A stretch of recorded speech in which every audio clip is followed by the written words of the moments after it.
that, okay, if we decide, we pulled out all that fear and trepidations we had before now and then go to the polling unit because the electoral umpire stated that they were going to bring in the beavers or the IRF or transmit real time, and then they decided to go cast their ballot, only for them to get disappointed at some point.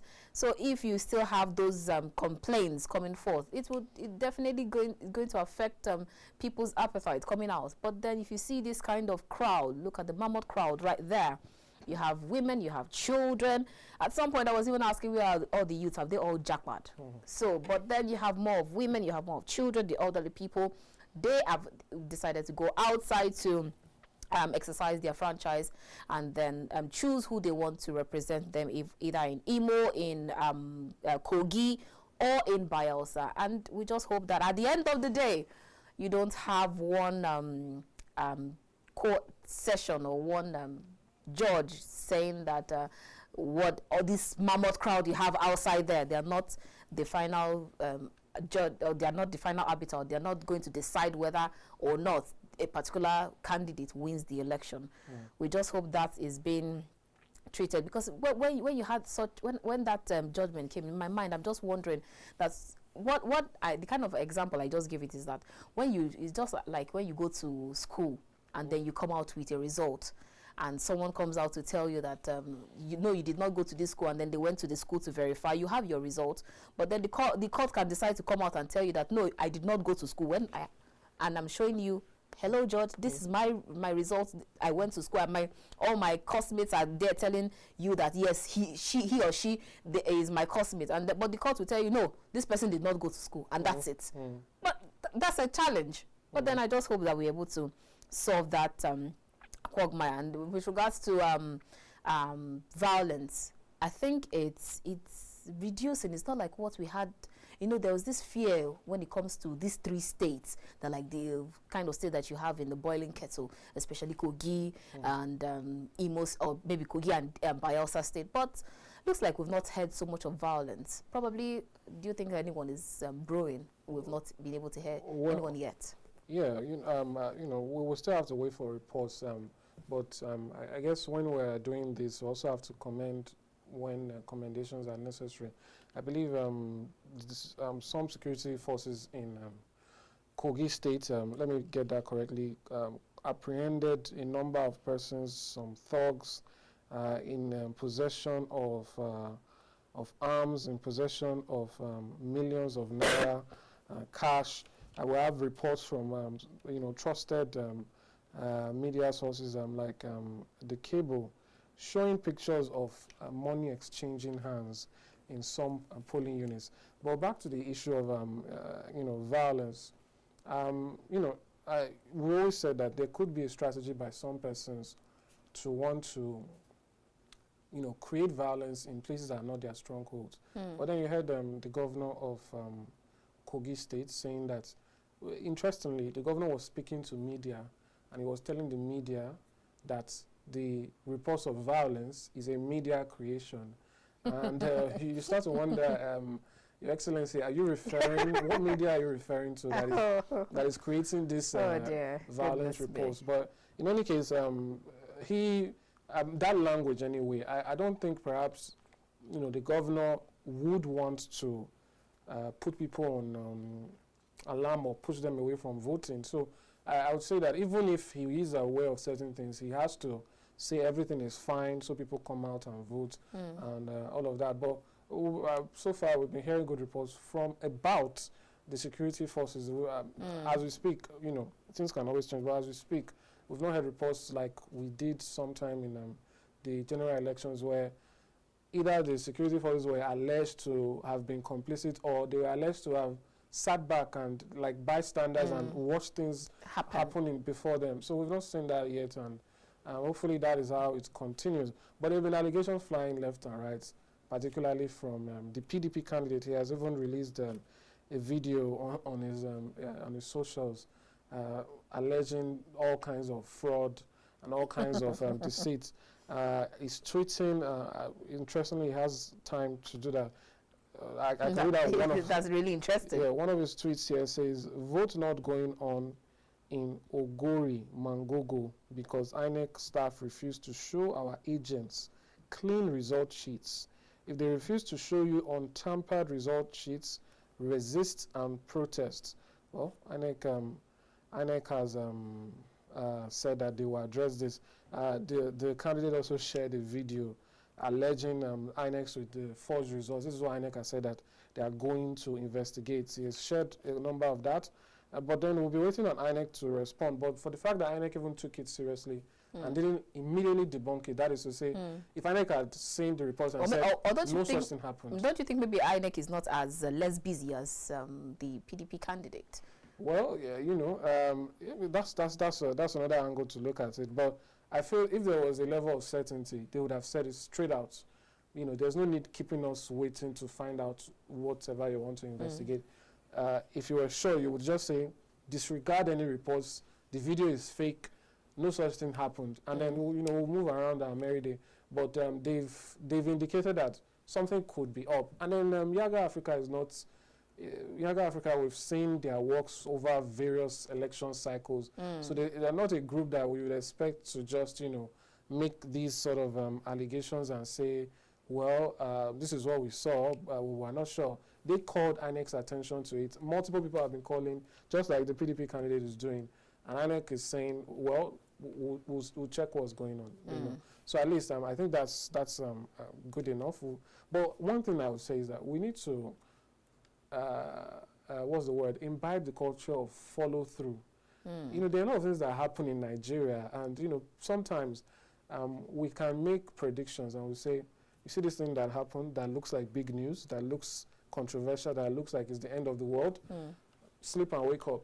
Something else is going on. Maybe we'll moved on. Yeah, so probably we're talking about somebody's BBL or the other thing, and we've left very important decisions. So I would very much like for INEC to follow it up and, you know, say, this is what happened, this is what we discovered, this is what this, there was no such thing, or there was, if there was, this is what we're going to do. So, you know, those are the issues on ground. All right, then. So we have a video of particular alleged violence happening in a particular place where you have some people, thugs, who were caught with arms and ammunition. And then we'll definitely bring you other videos coming from our correspondents in Kogi, in Imo, and Bayelsa. Stay tuned. We will be right back.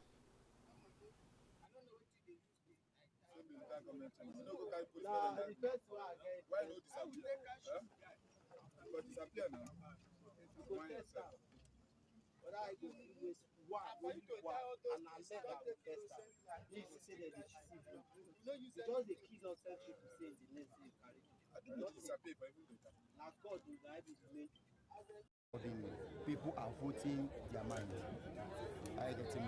So we met before the election. We made everyone to understand that we are here for peace. Vote your mind. Any party, anywhere, just vote your mind. So far, how is the beavers? Everything is working. So far, so good. From the ones we have seen so far, we have not gotten any complaint about network having delays or beavers not functioning well. So far, for now, till this moment, no complaints so far. Your name again?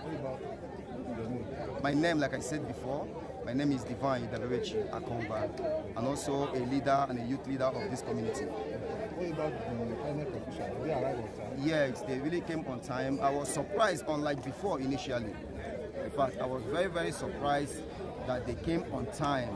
Something after 10 minutes or so, 10 minutes after 7. So we really, if Nigeria, if we should keep doing like this, I think we will have a way forward. Yesterday night, from 9 p.m. up till 3 a.m., we went to different rack centers to ensure that all the sensitive and non-sensitive materials, including INEC ad hoc staff with security cover, were in rack centers. This morning, we arrived at 7 a.m. to different polling booths. We were there when INEC arrived as at 7:30, between 7:30 and 7:45. I can confirm to you that at 8 a.m., all the polling units where we had observers in Kogi State, in Bayelsa State, and in Imo State was open for votes. I can also confirm to you that because of the heavy presence of security, people feel protection of their lives and property, and we have massive turnout in Kogi State, in Bayelsa State, and in and not so much turnout in Imo State. But so far it has been peaceful. Everyone is listening to INEC ad hoc officials, and we can see non-armed security personnel in every polling unit, at least 3, and we can confirm that we have armed personnel around corridors areas to protect any hoodlums who want to perpetrate any form of violence. I can confirm to you that so far the election is free, fair and credible. There is no any form of inducement, and I can also confirm to you that the BVAS is working in optimum performance. As you can see, I also casted my vote, and it took me less than 30 seconds to get accredited and got my ballot paper, which I thumbprint and put in the ballot box. What do you expect post-election? I think that the security agencies should continue to be on high alert, because usually violence occurs when results are trickling down and when a winner is declared. So this is the time for them to be at high alert to curtail any form of violence or any hoodlum who wants to perpetrate any evil acts. Angama. I can confirm to you that so far the election is free, fair and credible. There is no any form of inducement, and I can also confirm to you that the BVAS is working in optimum performance. As you can see, I also casted my vote, and it took me less than 30 seconds to get accredited and got my ballot paper, which I thumbprint and put in the ballot box. What do you expect post-election? I think that the security agencies should continue to be on high alert, because usually violence occurs when results are trickling down and when a winner is declared. So this is the time for them to be at high alert to curtail any form of violence or any hoodlum who wants to perpetrate any evil acts. Angama.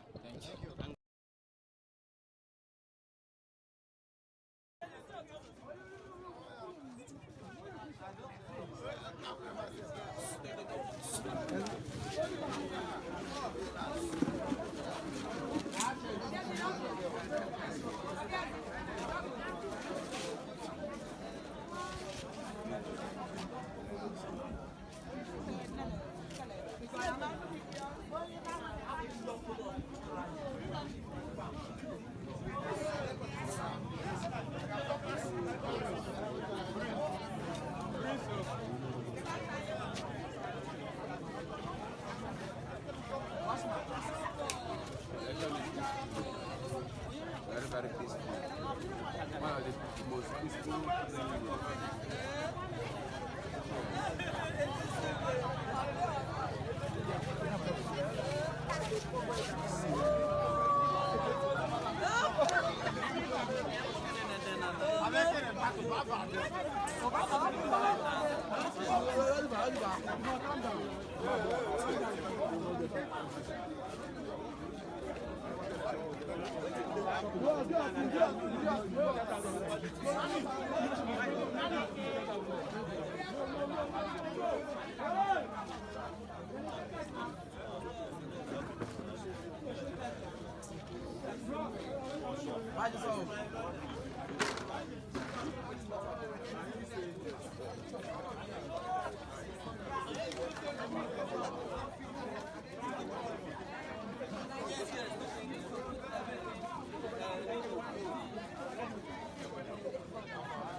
Hello.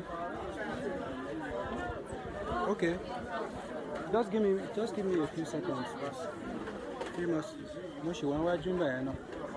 more seconds. We go back capture bí wọ́n ṣe accredit girl kankan.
Francis, don't say anything now.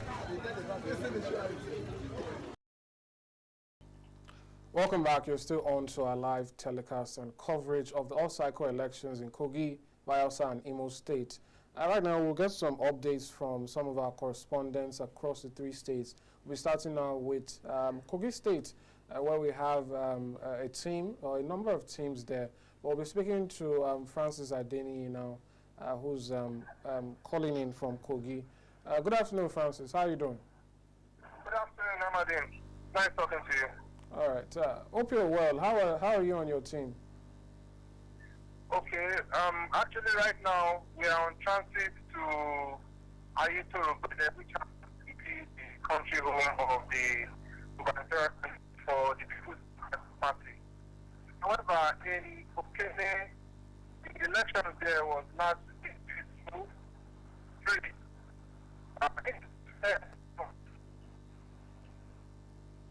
All right, I didn't quite hear you. The call is breaking there. Can you rephrase that last part? Hello, Francis. Are you still there?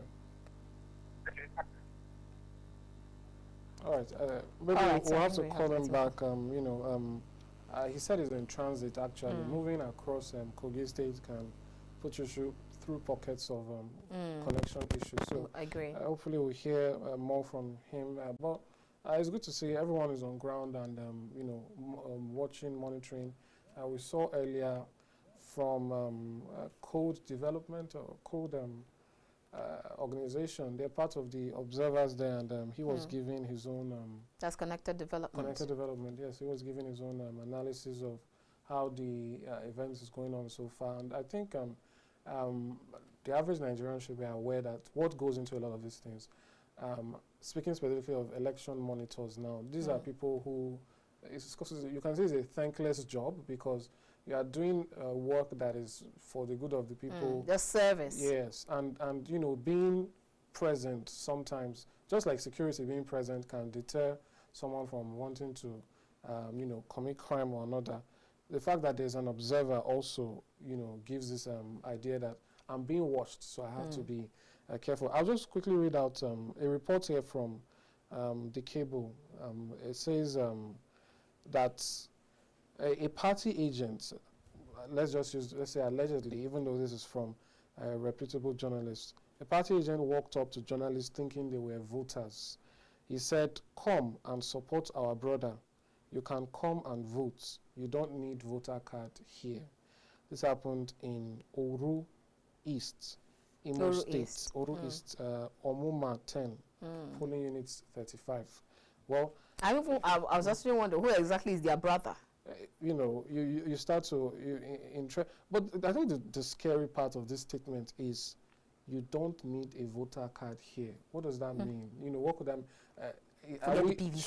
should we start is it a case where we should start getting worried that somehow someone has found a way to maneuver the process, because you need the card. I mean, from the voting, as far as I know, although it really is just to identify yourself, but still, if you were not in the system, you shouldn't be able to vote. Most definitely. Yes, so it's worrisome that they will do that. But then everyone has brother in this election.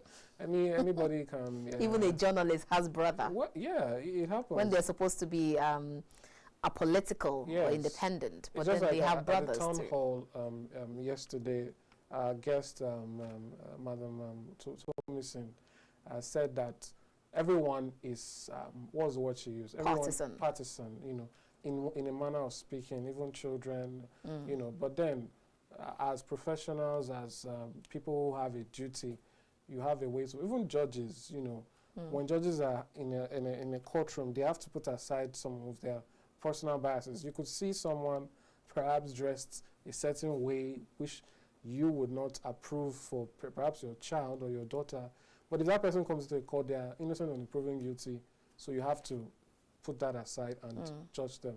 So that is the same way. In this case, it is expected that everyone who should be neutral, journalists and the likes, and just do the job. And we won't see a whole lot of such, but we keep seeing counter allegations. We'll see how it turns out for. Most definitely. And then it just baffles me the fact that you have journalists come out to make such statement. But then like you said, let's just agree that it's just alleged. So probably he who alleged should definitely prove. So if they say that they have found a way to circumvent the system, you don't need a PVC, all these chants that we keep getting over how many millions of PVCs were collected. At the end of the day, some people did not collect, but then their votes, it will still count. How possible is that? But then we have, if he's coming out, we are calling on the electoral umpire to immediately address that scare or that story. So even as we talk about the insecurity and then thugs, and then we saw that video showing where you have a particular thug or thugs who were captured with arms and ammunition. And I just kept wondering, this, let me use the Nigerian parlance, suffer not they tire you. This suffer, is it not getting to you also? If it's not getting to you, is it not affecting your family, your friends, or people around you? Because if you feel that you're okay, you cannot be a one-eyed man in the land of the blind. So you cannot be so rich and then people around you are so poor. They will definitely hit on you or definitely bring you down. Or you cannot have a very beautiful edifice in one local village and then you think that you will just be one-eyed man in the land of the blind. So if you have people who keeps doing this, you just keep wondering then, this suffer that people are complaining about, is it not getting to you or is it not getting to other people? If you have to carry guns or if you have to carry arms and ammunition just to support a particular political a candidate. Aside from the fact that this shows that definitely the system, the fact that if you have candidates who get thugs to go and either snatch ballots and all of that, it shows that definitely it works. So then now you have thugs who would come out and then do things like this. Let me ask you. This is like I'm asking the wrong person, famous. That's Amadi. Let me now ask you that is carrying, if you're watching me right now, suffer not they tire you. You go carry guns and then you're trying to support a particular political candidate. If he comes in and then the next 4 to 8 years and there are no roads, no motorable roads, even the ones that they planned that promised that they were going to do or campaign that they were going to get you, they're not getting them. Well, I wonder for you. Yeah, it's crazy, and I think people should learn to do more critical thinking as to how this benefits them in the long run. Although this particular case, I believe one of the heads, the local government chairman, is alleged to have been part of the thugs that were caught. All right, I think we still have our correspondent in Kogi, that's Francis, still on standby. Hello, Francis. Tell us, what can you tell us at this moment? Okay, from the polling units we have been to so far, the elections have been quite peaceful and free. If it's fair enough, that will be decided after the votes are counted and the countenance of the electorate are assessed. However, there's been a large turnout of voters in the north-central part of Kogi State. And for example, in Agasa Ward, polling 11, where the incumbent governor hails from, there was a large turnout of voters. I think about 908 total number of registered voters, and majority of them happens to be women. And the governor also, he commended the conduct of the electoral officers and the security operatives so far. Okay, so I hear you say that it's been all good or so far. What can you actually tell us with regards to security, voter apathy, and then also the security officials? Because we recall before this time or the last election, you had complaints of the fact that security officials were complicit or decided to be bystanders. What will you tell us in this regard? Is this what you're seeing where you are speaking from? You know, from what I have observed so far, you know, we can only say that security operatives have been complicit when there is an issue and the security operatives do not intervene or choose to look the other way. But there has been no signs of electoral malpractices so far from the polling units we have covered. There have been no signs of voter intimidation, either from the security operatives or from third-party agents. So we can, for now, that was why I said, for now the election so far has been peaceful and free. If it is fair enough, it will be decided after the votes have been counted, and the majority of the electorate are of the opinion that okay, the outcome of the vote reflects what they voted in the first place. All right.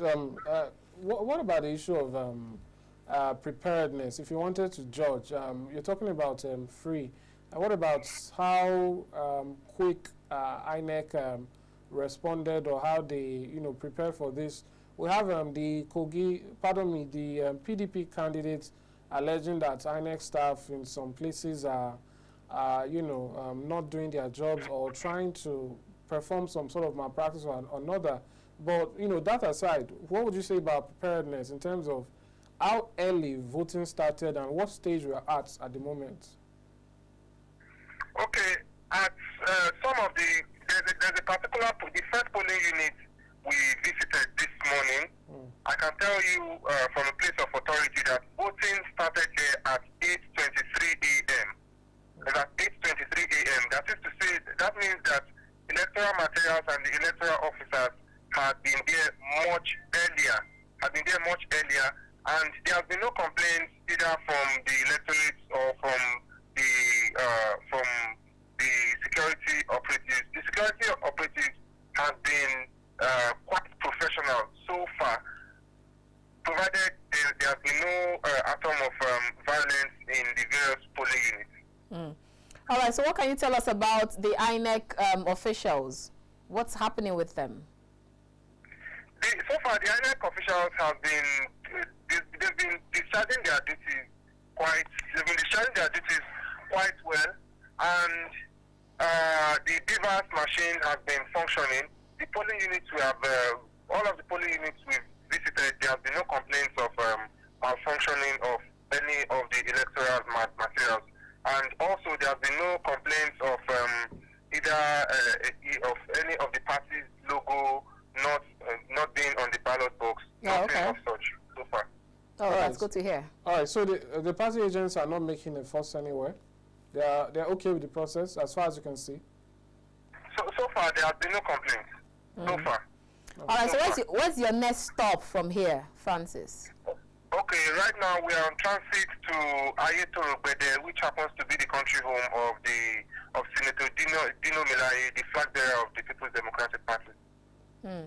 All right, so please stay on standby, as we'll definitely call you to find out what is happening and where you're going to. That's Ayetoro, right? Ayetoro, yes. Okay, great. Thank you so much, Francis. Do stay safe. You're welcome. Thank you.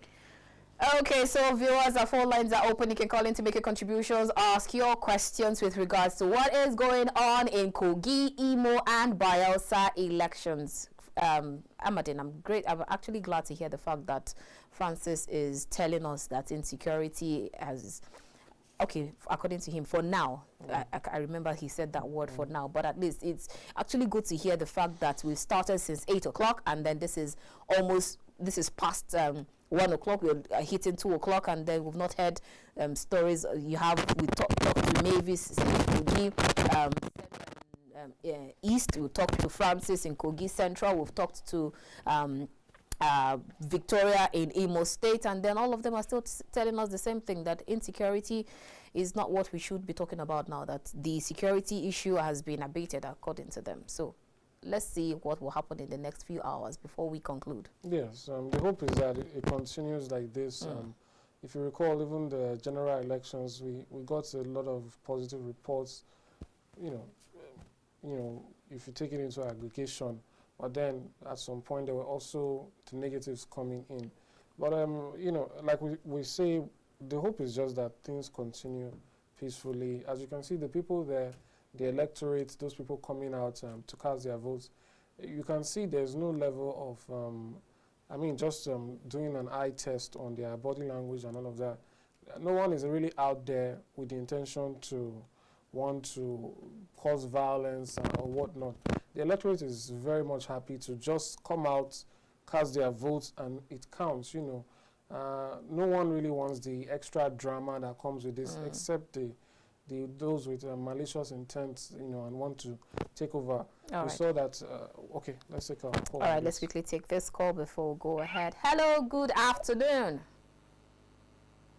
Okay, I think we lost that. Go ahead, please. All right. I was speaking to a Kogi State stakeholder the other day, and he spoke about this election being about interest, and how everyone is going to go there for their own interest and try to mobilize and do all that is necessary. But they just have to follow the rules. That's just the thing. And we've also heard that if these things are adhered to, we don't need the morality of anybody. You know, we don't need someone to be a good man. In fact, we don't even need such vocabulary when it comes to governance. I don't care if you're a good man. I don't care if you save kittens out of trees, or you pay your tithes in the church or whatever. That's not our business. We just need you to follow. We don't need angelic, I think that was the word here. Yes, we don't need angels. We don't need angelic influence to do the right things. And it can be jarring when people make it seem so.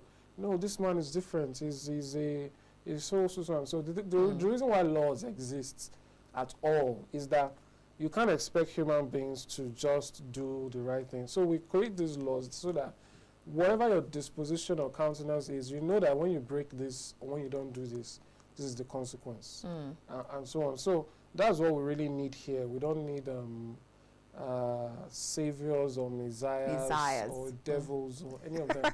We just need people to follow the law, do the right thing, and hopefully that's what INEC will also do. And that's what the observers, the voters, and everyone, even though we are seeing money exchanging hands in some places. We saw in one polling unit in Bayelsa, it's about 16,000 naira per vote.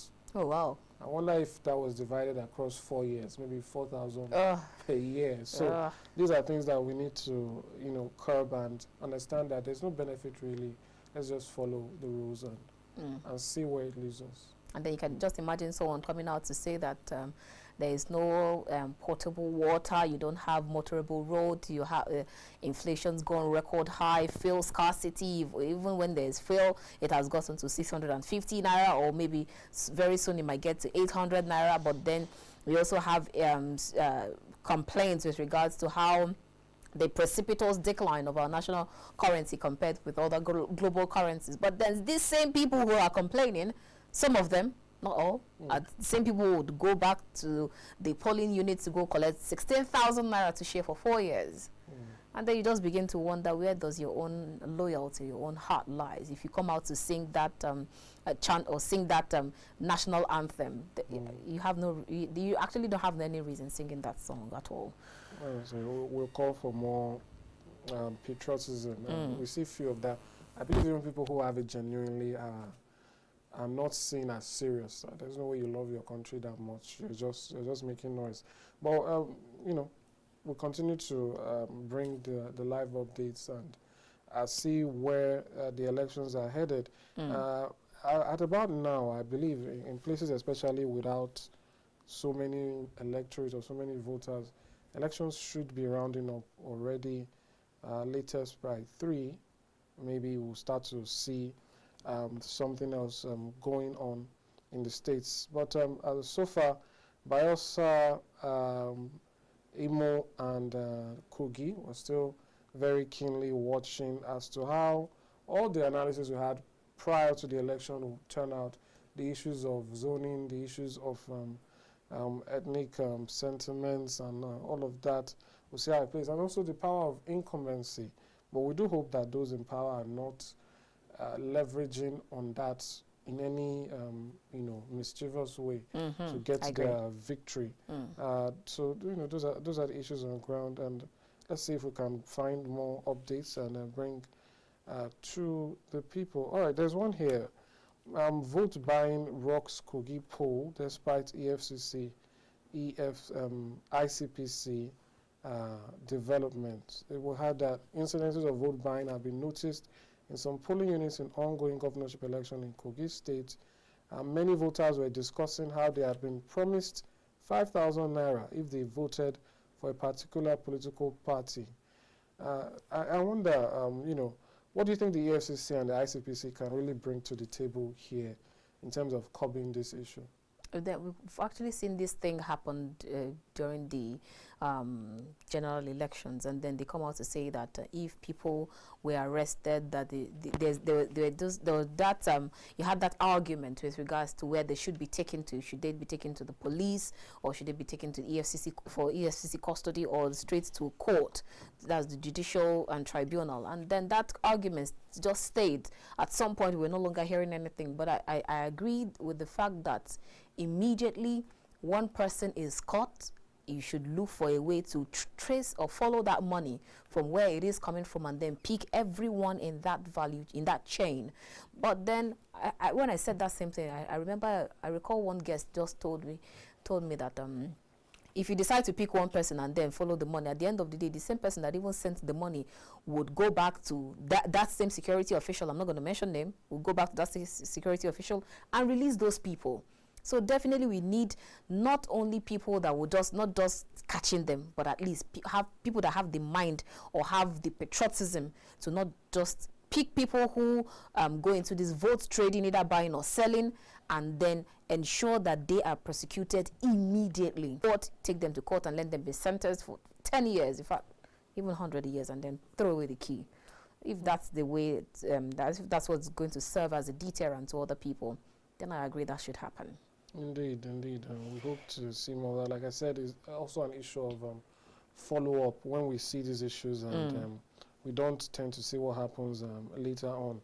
We have that the Bayelsa APC governorship candidate Silva has cast his vote. Yeah, there's something I saw earlier in our footage of the SDP candidate, Muritala Ajaka, casting his vote. He did something which President Buhari did in the last general election. After voting, he raised his ballot paper and he waved it very clearly. And sometimes, I believe some of the reasons behind keeping this secret is perhaps not to influence anybody. I mean, we know who is going to vote for, but you're not meant to show it. You're just not meant to do it. And why I point this out is these are the little things that our leaders need to be doing to show that even the littlest rule or the littlest, whatever it's called, has to be followed, because you're going to expect it of the common man.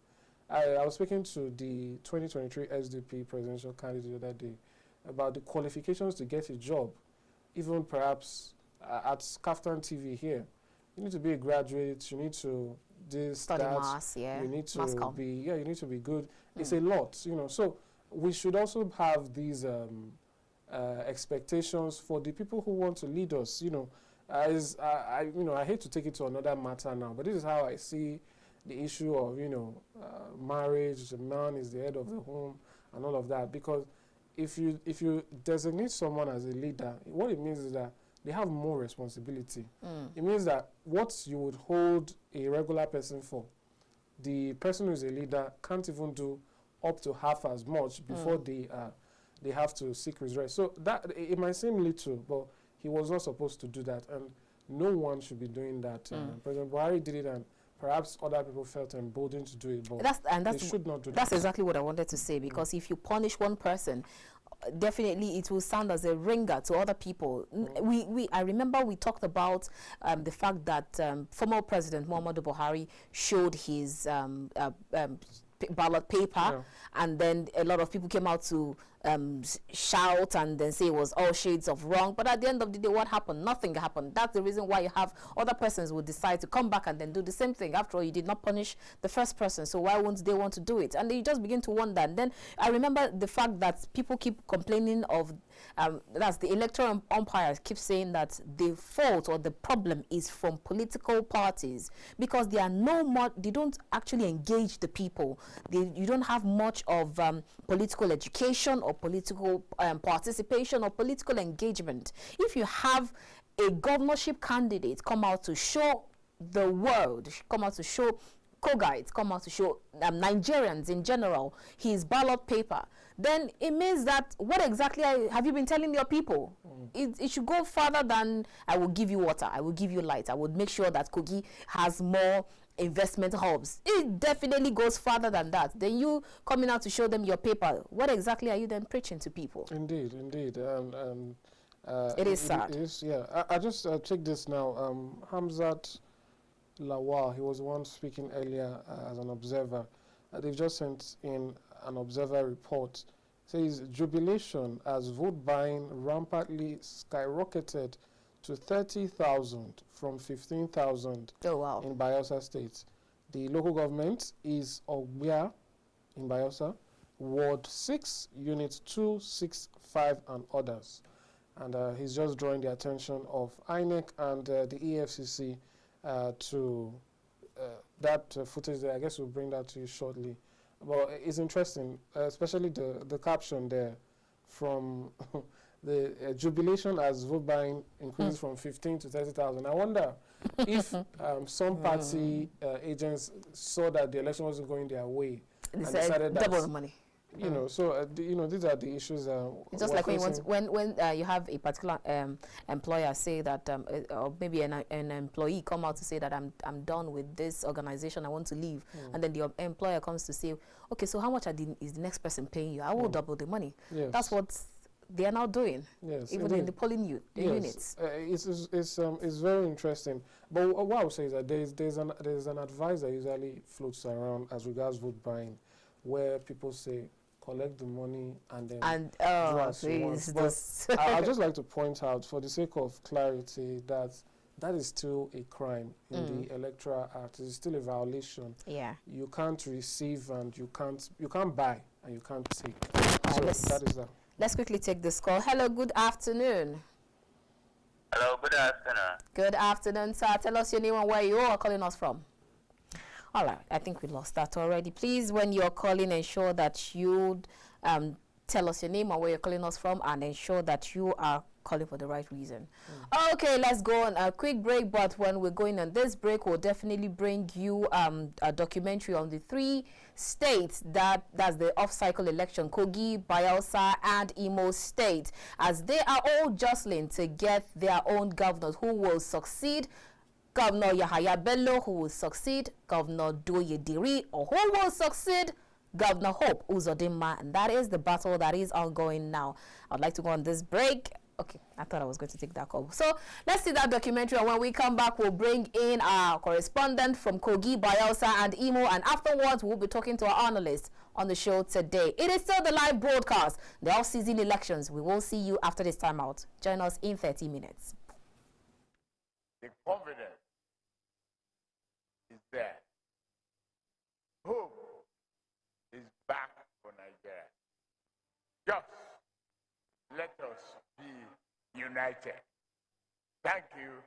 God bless Federal Republic of Ghana. Still in the year of the just concluded general elections, which breathed the new administration into power, the year not yet out still witnesses the gubernatorial election from 3 states in the country.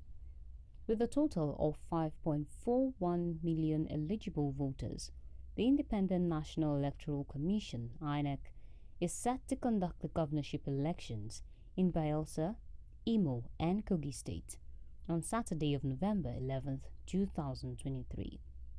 Meanwhile, citizens of these various states have anticipated the day of the elections as various supporters agitate for their candidates to emerge. When you look at Imo, Kogi, and Bayelsa, they are part of the 8 states that will normally have off-season governorship election.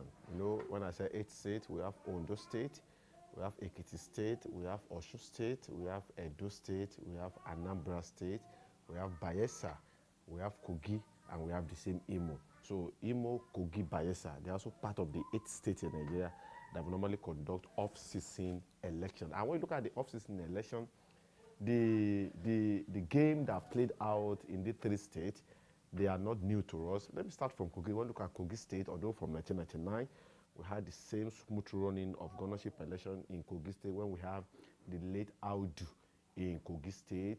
At the end of the day, when he left power in 2003, we have former governor of that state, Ibrahim Idris, popularly called Ibro. But at the long run, Idris and his deputy, Philip, were removed from office, and that was what led to this issue of off-season election in Kogi State. At the end of the day, though they were restored, then from that we have Captain Idris Wada. From Captain Idris Wada, we have again election conducted again. The Abubakar Adu, that was first the elected civilian governor in Kogi since 1999, came back to contest the election, but saw what happened on the verge of becoming the winner of that election.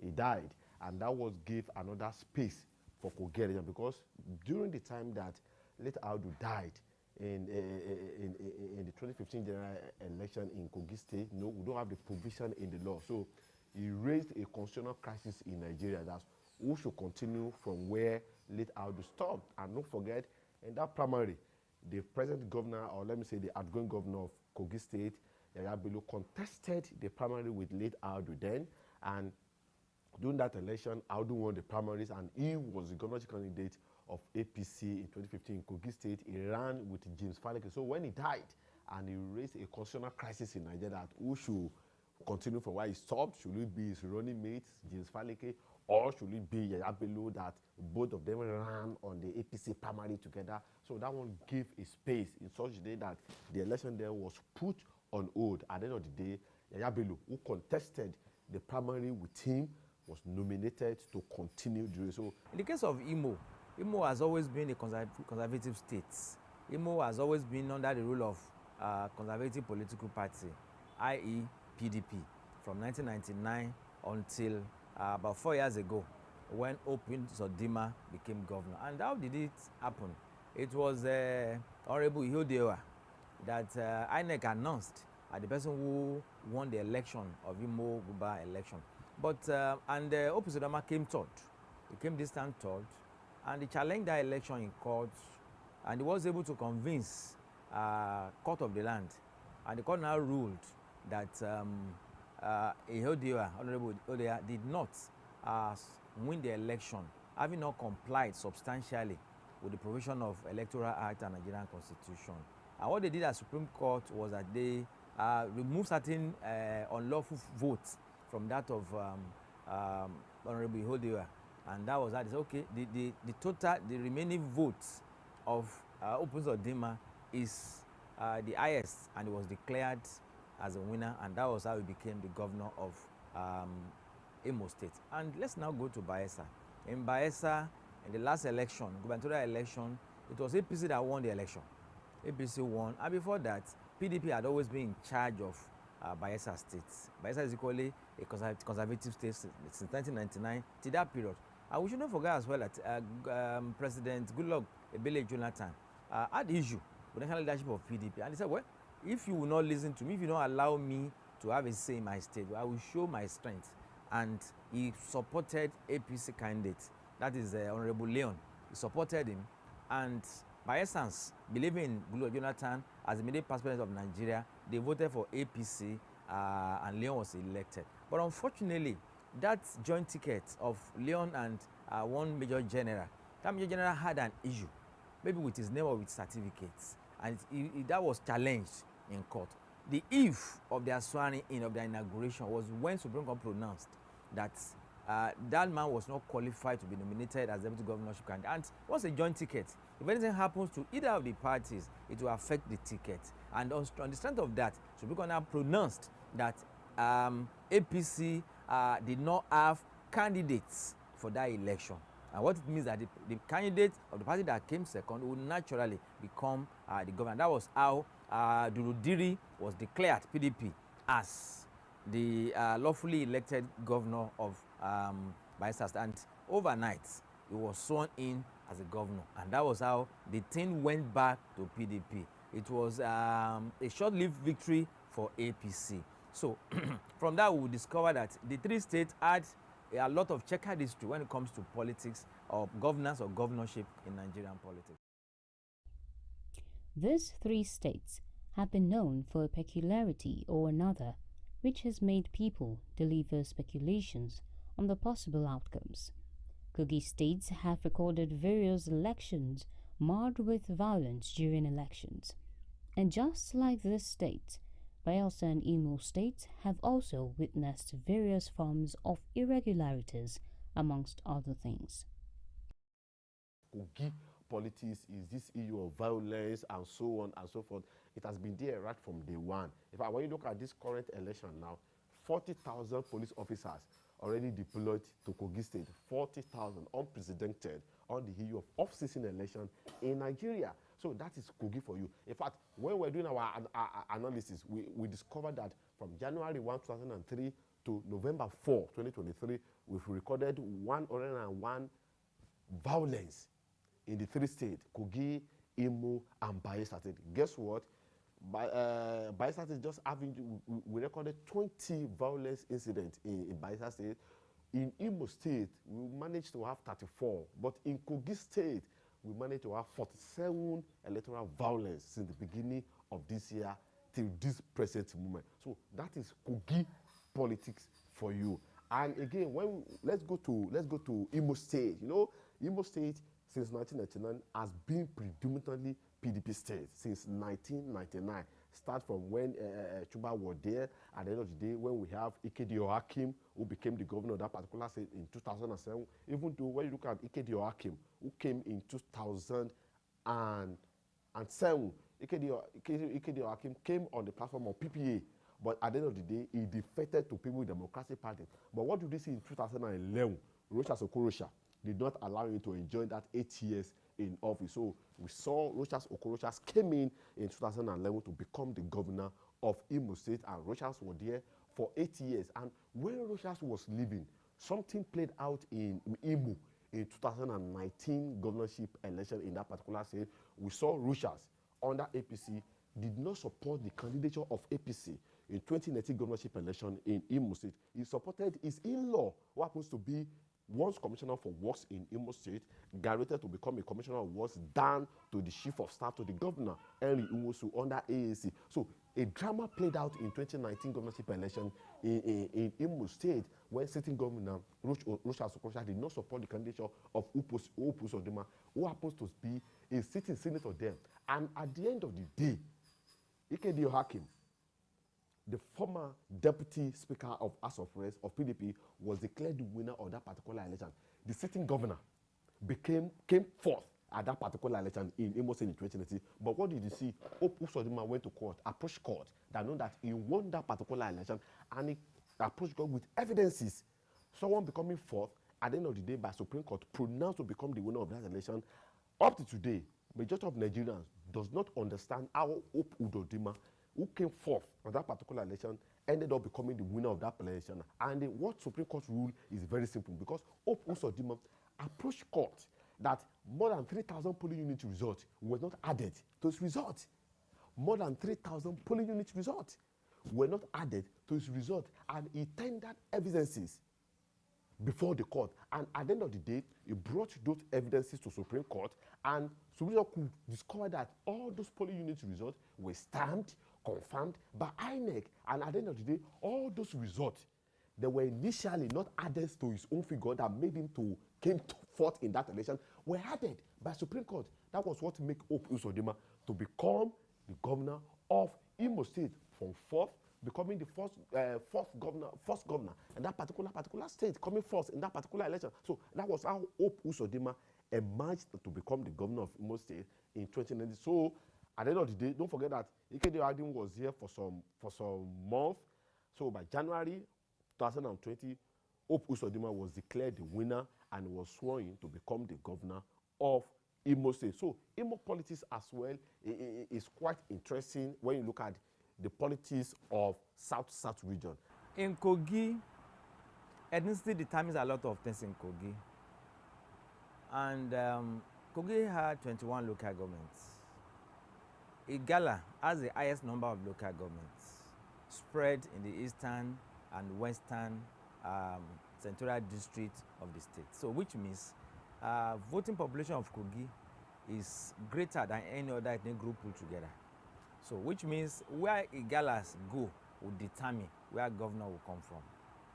Ebira equally has that strength, but not as much as Igala. Igala determines a lot of things in Kogi politics. So to me, I think ethnicity will determine a lot of what should be expected in the next election. Candidate of APC, who is from the same senatorial district with the current governor. In fact, from Ibira land, from the current governor. So they are not, but I think power of incumbency should not be underestimated here. Power of incumbency will play a major role in who becomes what in Kogi. And what is more in Kogi, of course, is that the son of Abubakar Audu is today a federal minister and is today in full support of the candidature of Ododo to succeed Yaya Bello. And like I said, Abubakar Audu is from Igala.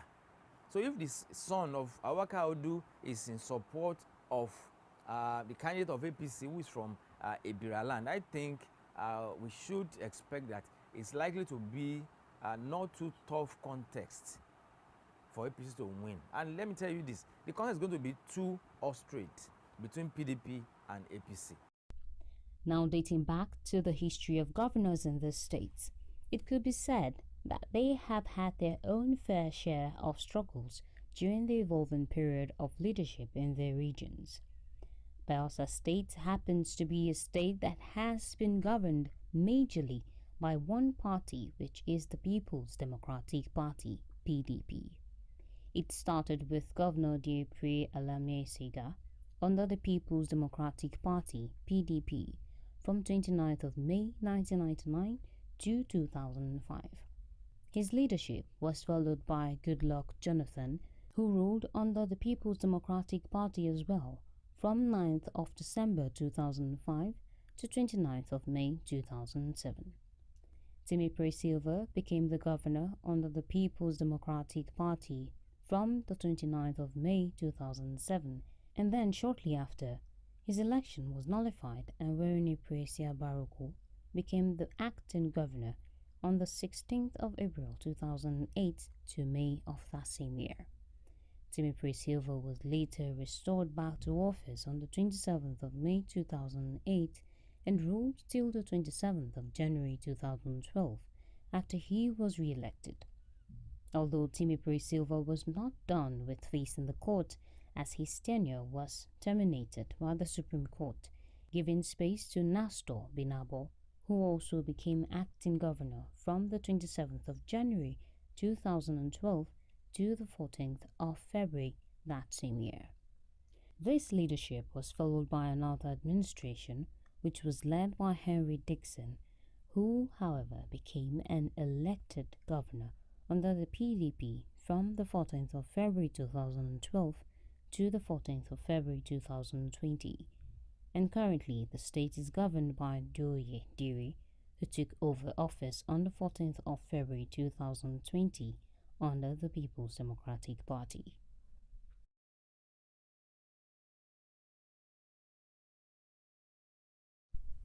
Moving further, Kogi State, like Bayelsa, had some military administrators before the democracy that was embraced in 1999.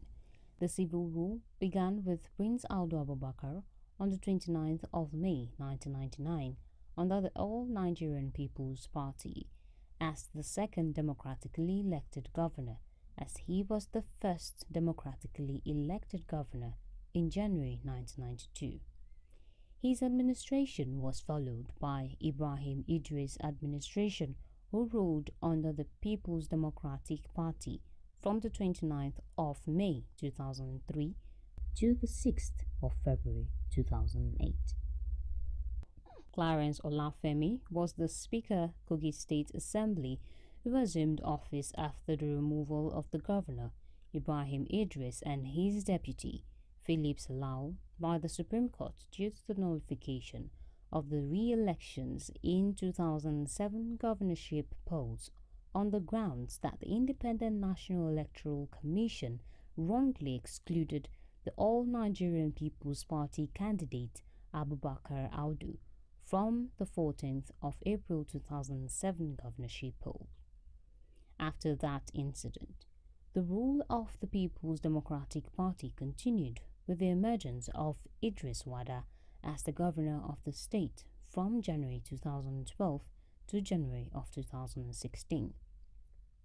Now, the 2015 election that birthed the administration under the incumbent governor Yahya Bello and also gave the helm of leadership to the All Progressive Congress APC recorded an historic event when Audu Abubakar died mysteriously on the day of the election, and Yahya Bello was selected as his replacement as party nominee and was sworn in the following year on the 24th of January 2016. He, however, ran for elections in 2019 and emerged governor, giving him a chance of a second term.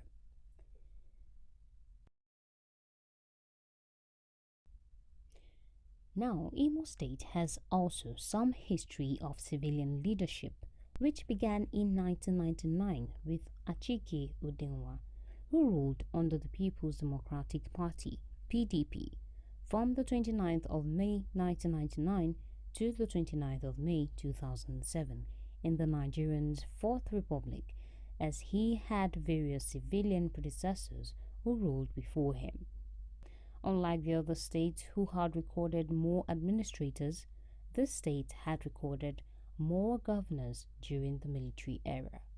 The next administration took off with Ikedi G. Ohakim, who came into office on the 29th of May 2007 to the 29th of May 2011 under the Progressive People's Alliance, who later switched to the People's Democratic Party.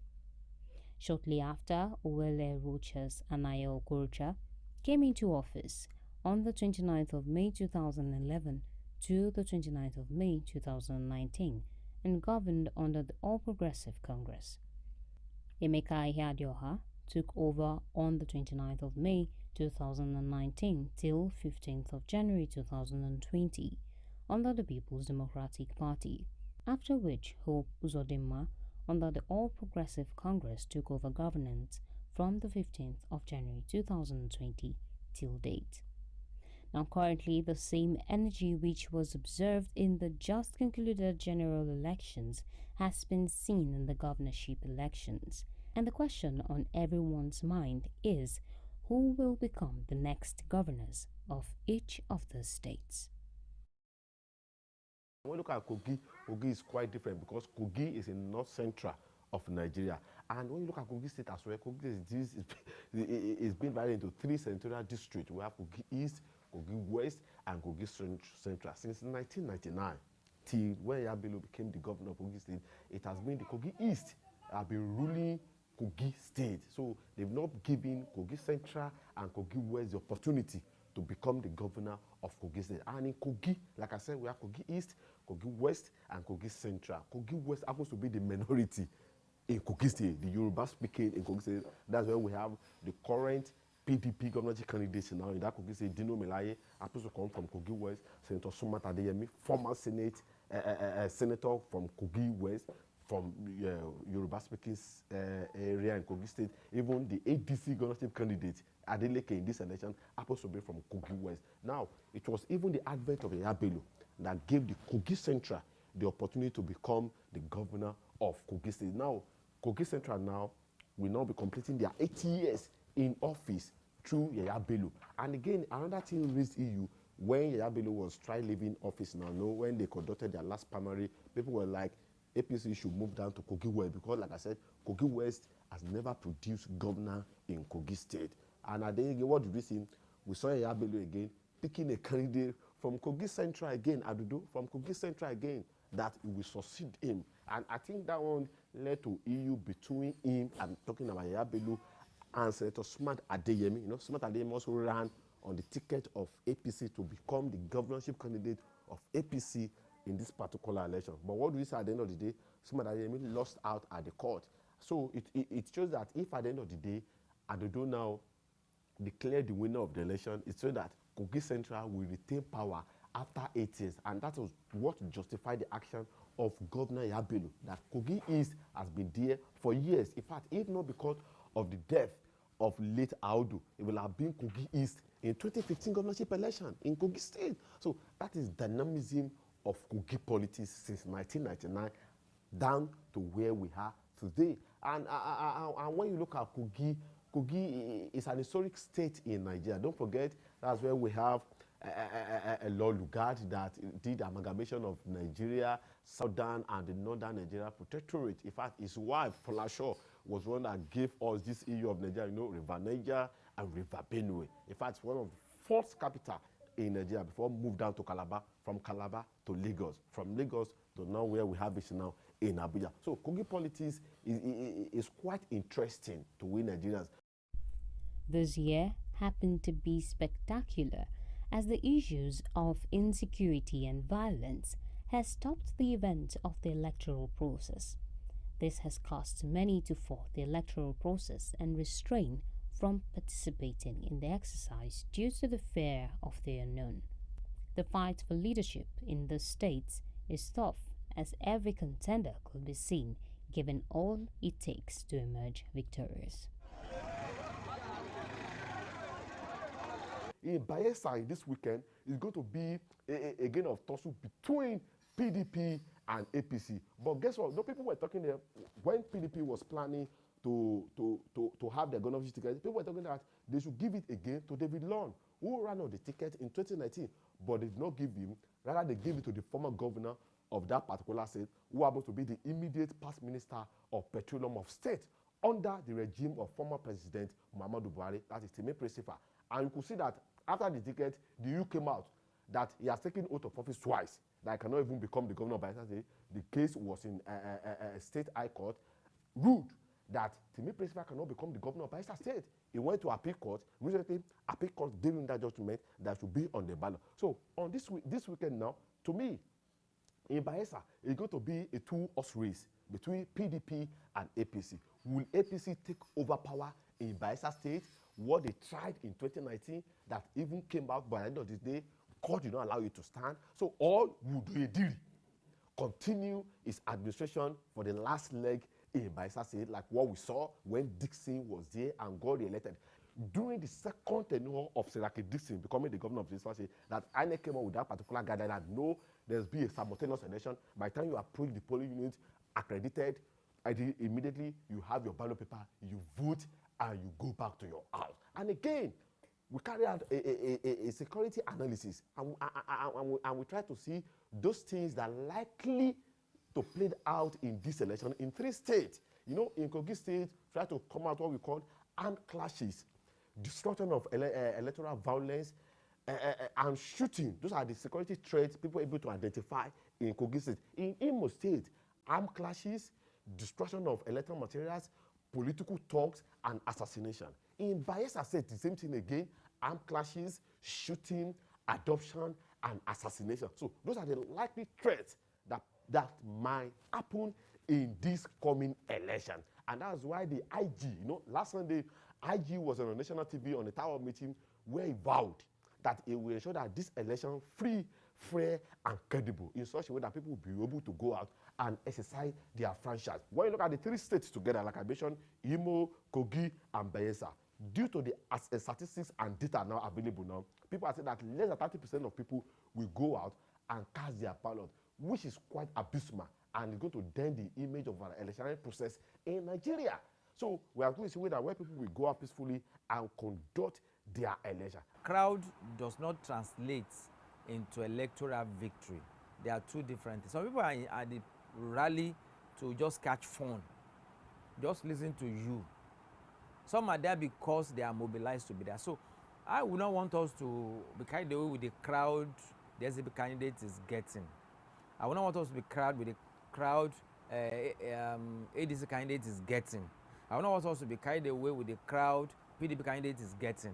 I would not want to be carried with the crowd APC candidate is getting. Election is beyond that.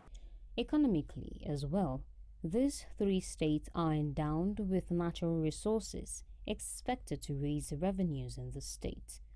Although, like many other states, they have suffered setbacks over the years and have not been able to reach their full potential due to some political choices made by the government.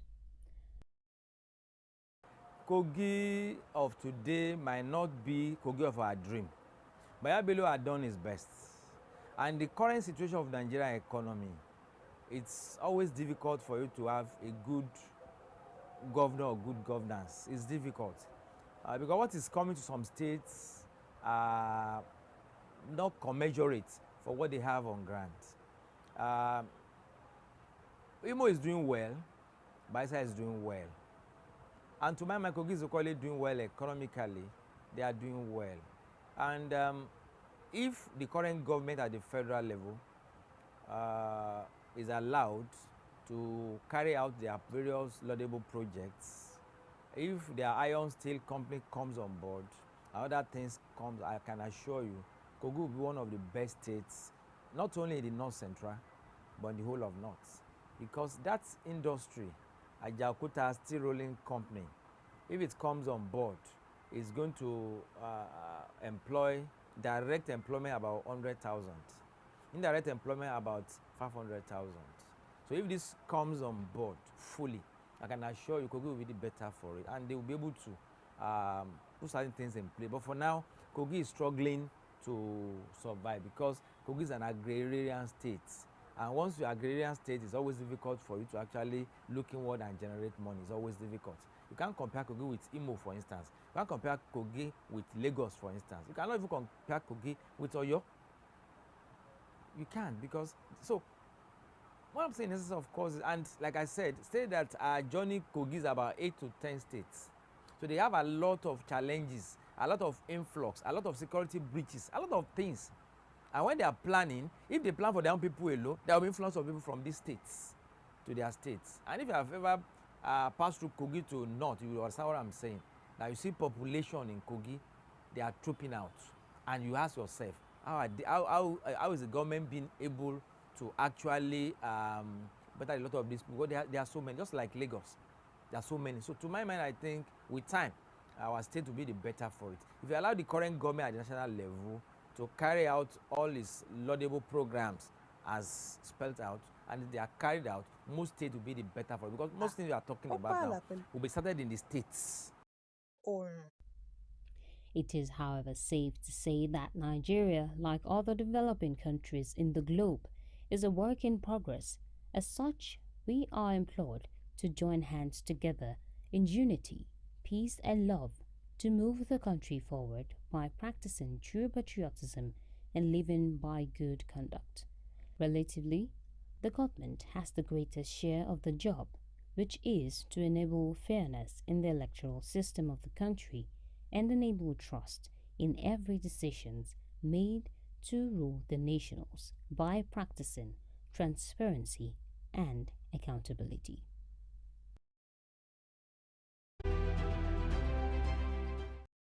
People are voting their mind. So we met before the election. We made everyone to understand that we are here for peace. Vote your mind. Any party, anywhere, just vote your mind. So far, how is the beavers? everything is working. So far, so good.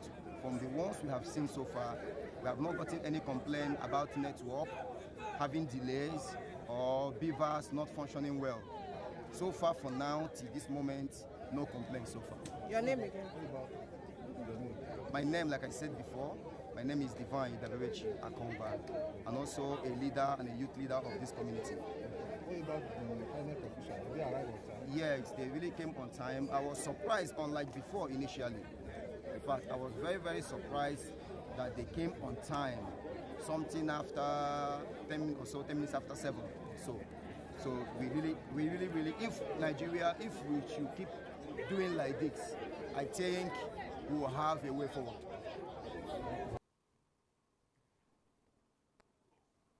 Welcome back. This is still our live telecast on the off-season elections, Kogi, Bayelsa, and Imo states. We've been joined now in the guest by, we've been joined now in the studio by a guest talking about Captain Suleiman Dabas to do some justice to the elections so far. We will be talking about what's been going on across the states from the INEC perspective, security and others, to take a look at what we can expect at the end of the day to look like. Good afternoon and welcome to the program. Thank you. It's great to have you on the show. Thank you. All right, we can start off the bat with your general overview. I'm sure you've been following what's going on, seeing the news and the coverage.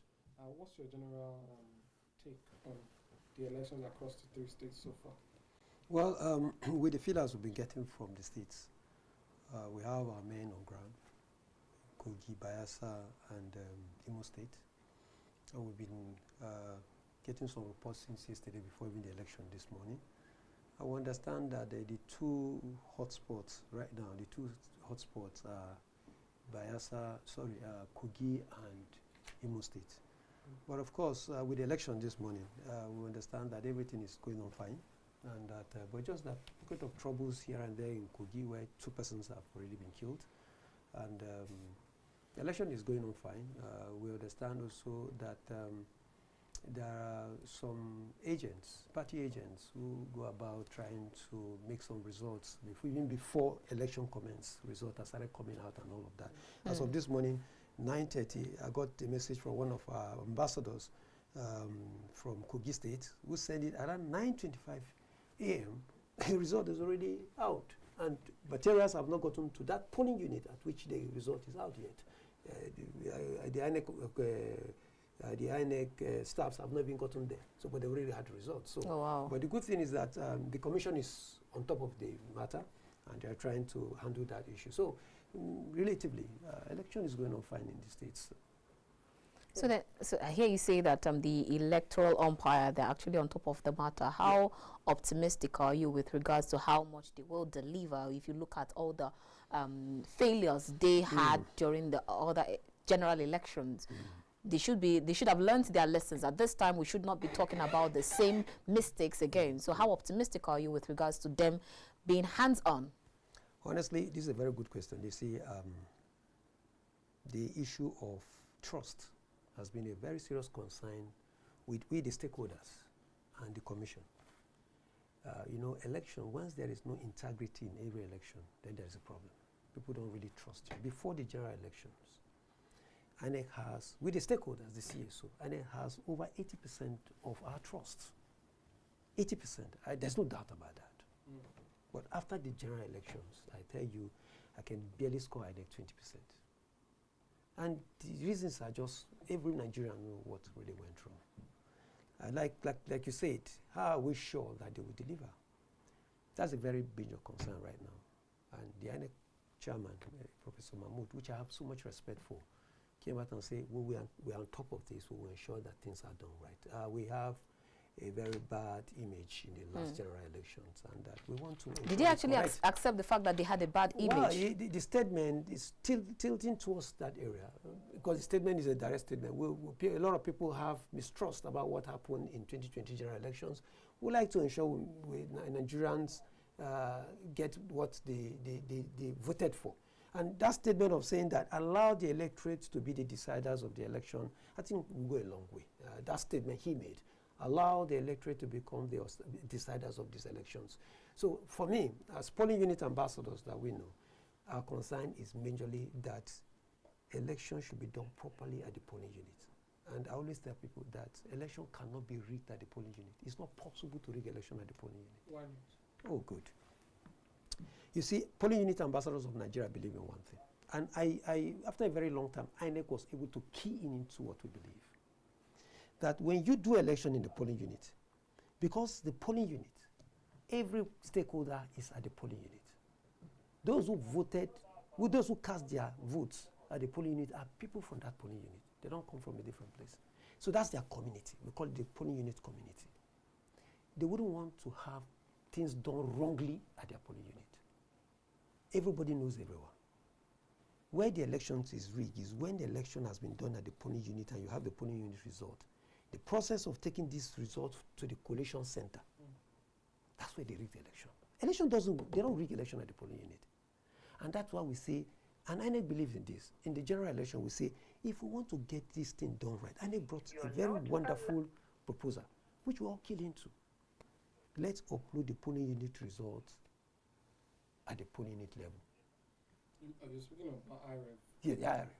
Upload the polling unit results at the polling unit level. I tell you, that will cut down 80% of any electoral fraud. Well, INEC doesn't seem too keen on... They key into it in the first... Yes, it was even part of the guidelines, but at the end of the day, we didn't see it in practicality to the extent that we expected. And now the courts have been ruling in different situations, and that aspect of IREV is still getting pushed down or seeming more irrelevant by the Do I tell you the reason why this thing is being done this way is because the politicians are using all their machineries, all their force to ensure that that doesn't happen. Especially bad politicians who cannot win elections in their community. And the lack of IREV will help their situation. Yes, the lack of IREV will help their situation because they know that if they go out there on a merit basis, they will lose election. Take a good example is what is happening in Kogi and, of course, in the Imo State. As of today, we know that these two elections, Kogi and Imo State, if it has to do on merit, then you'll be surprised who will emerge as a winner. But because somebody called me in Imo State and said, we want to do this election this way because we know that if we have to do it the normal way, we won't be able to succeed. And that's why our men are on ground in Imo State. Because already there is a prearranged plan of rigging that election.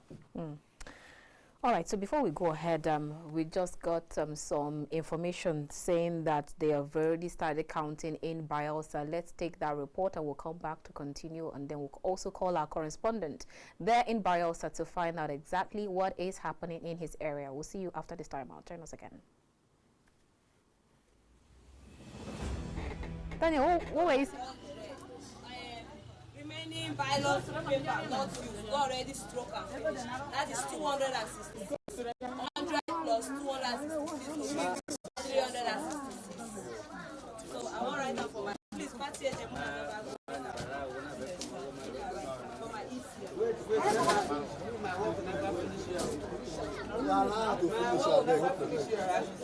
Now this result might be the main two supposed to submit.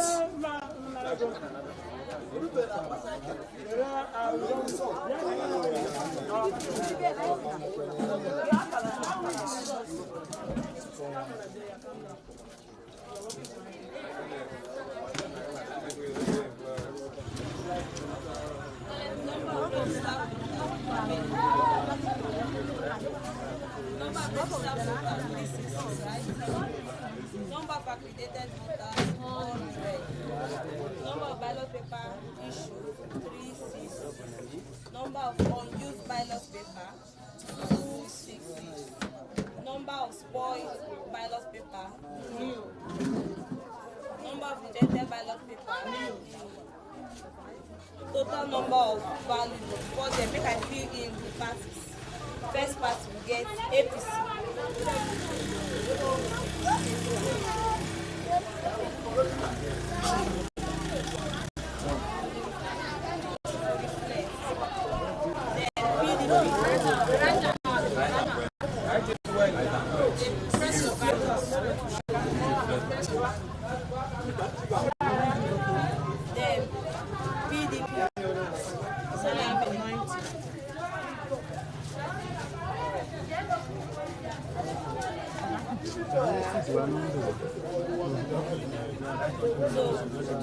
say number of total valid vote, that is how many? 100.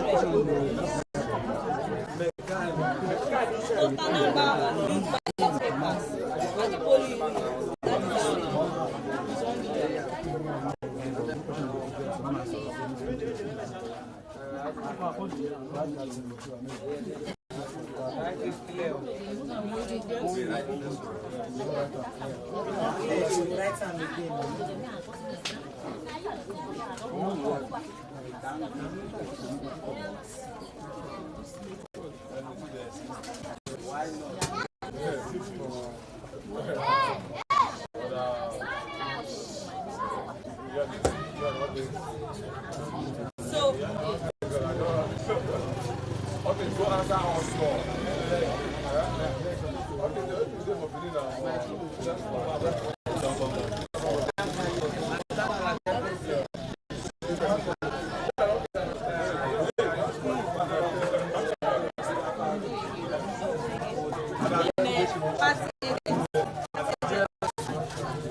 Labour Party, no, name and signature of Labour Party 0.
Is there.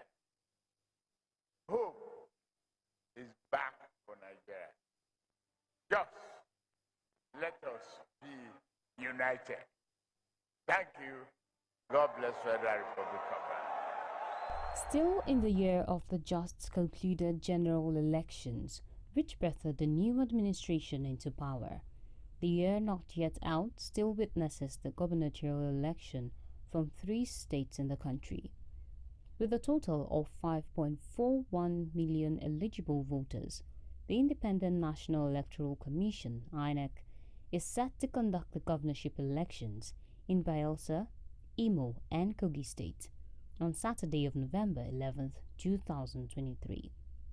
Meanwhile, citizens of these various states have anticipated the day of the elections as various supporters agitate for their candidates to emerge.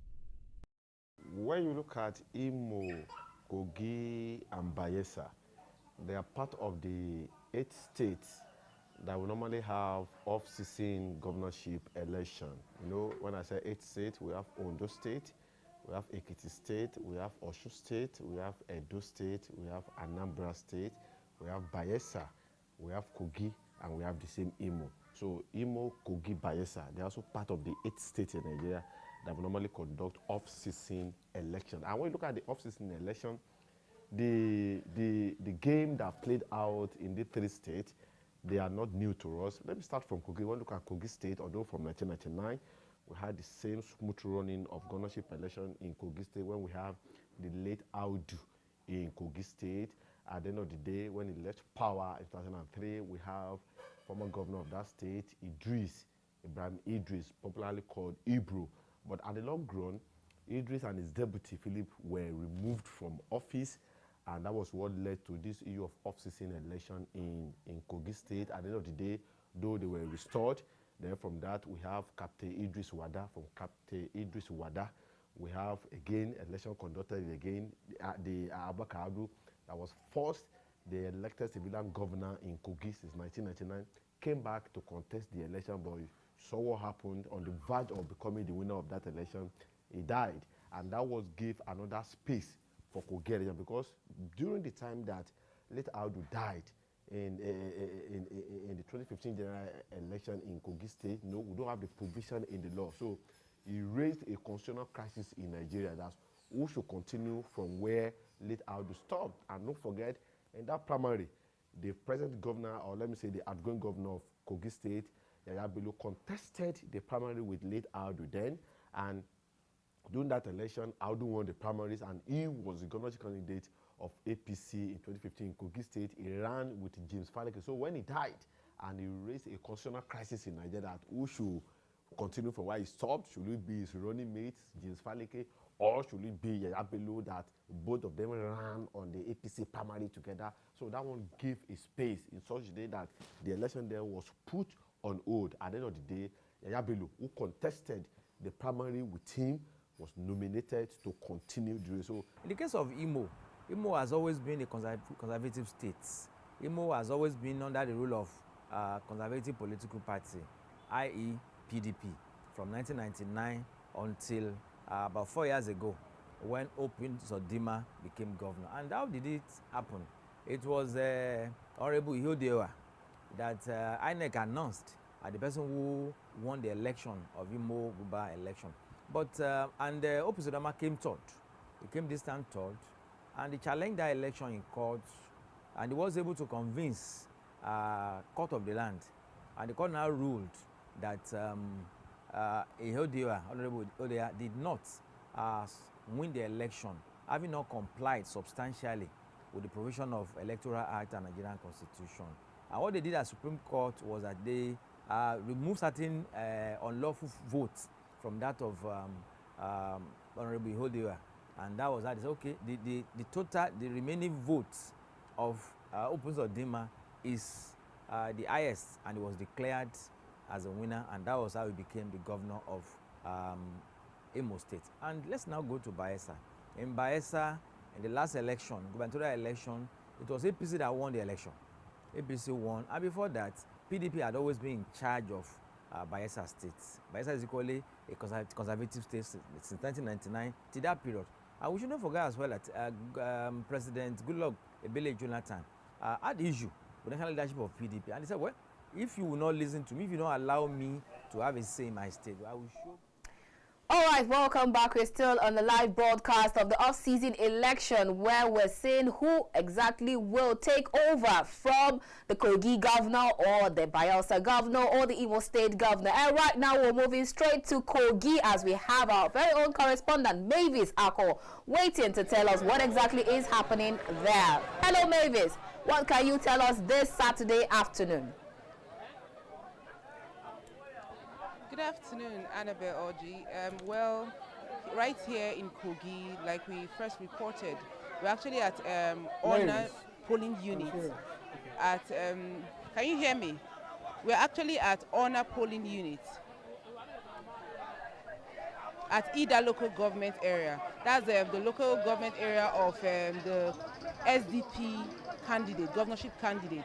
And right here at this polling unit, I think what we experienced in the previous polling unit that we have passed across Kogi State is that they have basically large turnout of voters, massive turnout of voters that is even overwhelming for the security operatives. And one of the things is that we haven't had any security challenges at this polling unit. But the security operatives are saying that the crowd is so massive for them to control. But one thing they are glad about is that the crowd, the electorate are cooperating. They are cooperating and ensuring that there is a violence-free election. Except for some places we went to that wasn't so far, some of the local government area, some of the areas around the same Ida local government, where they experienced there was almost voters actually, they sent out some, will I call it, some lawmakers who came. They said past lawmakers, past House of Assembly members came to buy votes, bribe them for votes, give them money to buy votes, and they chased them out. We got there at the scene when the person was leaving. Oh, so, wow. I think this is actually a positive, yes, this is a positive one for the voters. This time around, they are clearly rejecting any form of vote buying. They are clearly rejecting any form of vote buying. It happened in two different, around the same local government, it happened, but they rejected the votes. I can even see, I think they are done with a particular election because I can see on the bike, the INEC official is going with his electoral materials. Probably he's returning back to the site. A bike just passed us and he's carrying his materials. So for some places that the voters actually came out early, because at this polling unit, election started at 8:35 a.m. and Okay. they have the registered people are over 1,235 registered voters, and so far so good. Over 300 have voted, and the voting process is still on. You can see how the people are rejoicing and doing one or two. They're just excited. According to them, most of them are saying they want this election to be a free and fair process and completely violence-free. So we can actually call out some people to speak to them as to maybe they give us more of what happened, what has happened here. So I'll go down to call one or two. Okay. Yes, there's someone here who wants to speak to us, so he's going to introduce himself and tell us how the voting exercise has happened here. Okay. What's been happening. Yes. Okay. So you can ask your question. He can hear you. Can you hear them? Hello, sir. Good afternoon. Can you hear? Yeah, I can hear you. I can hear you now. Okay, great. So we've heard from our correspondent that the election has been free, fair, and then violence-free. Tell us personally, can you tell us with regards to the security, with regards to INEC officials? What exactly can you tell us?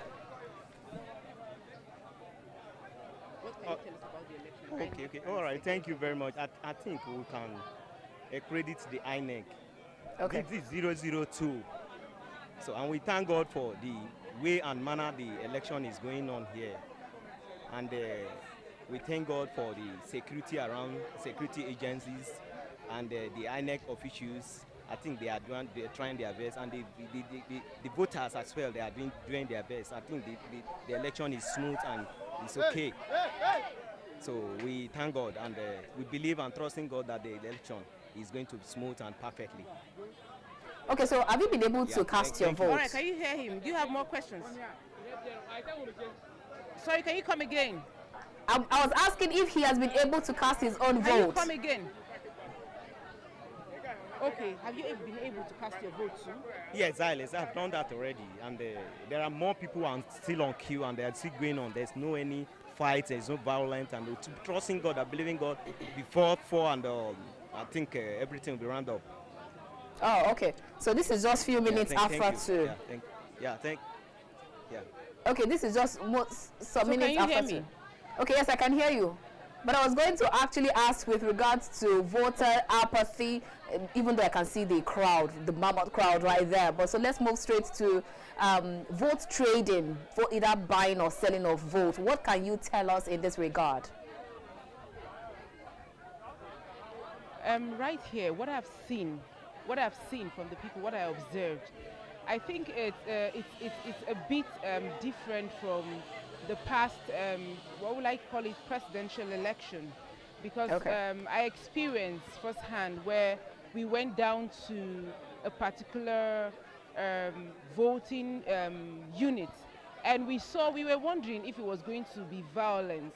We were wondering if there were going to be violence there. And then when we asked questions, we had some people speak to us and say they you know the way they sang and chased a man out. They mocked the man who came to buy votes, who sent money to buy votes. He came with. It's just that we're not opportune to get the video early of the bag he took.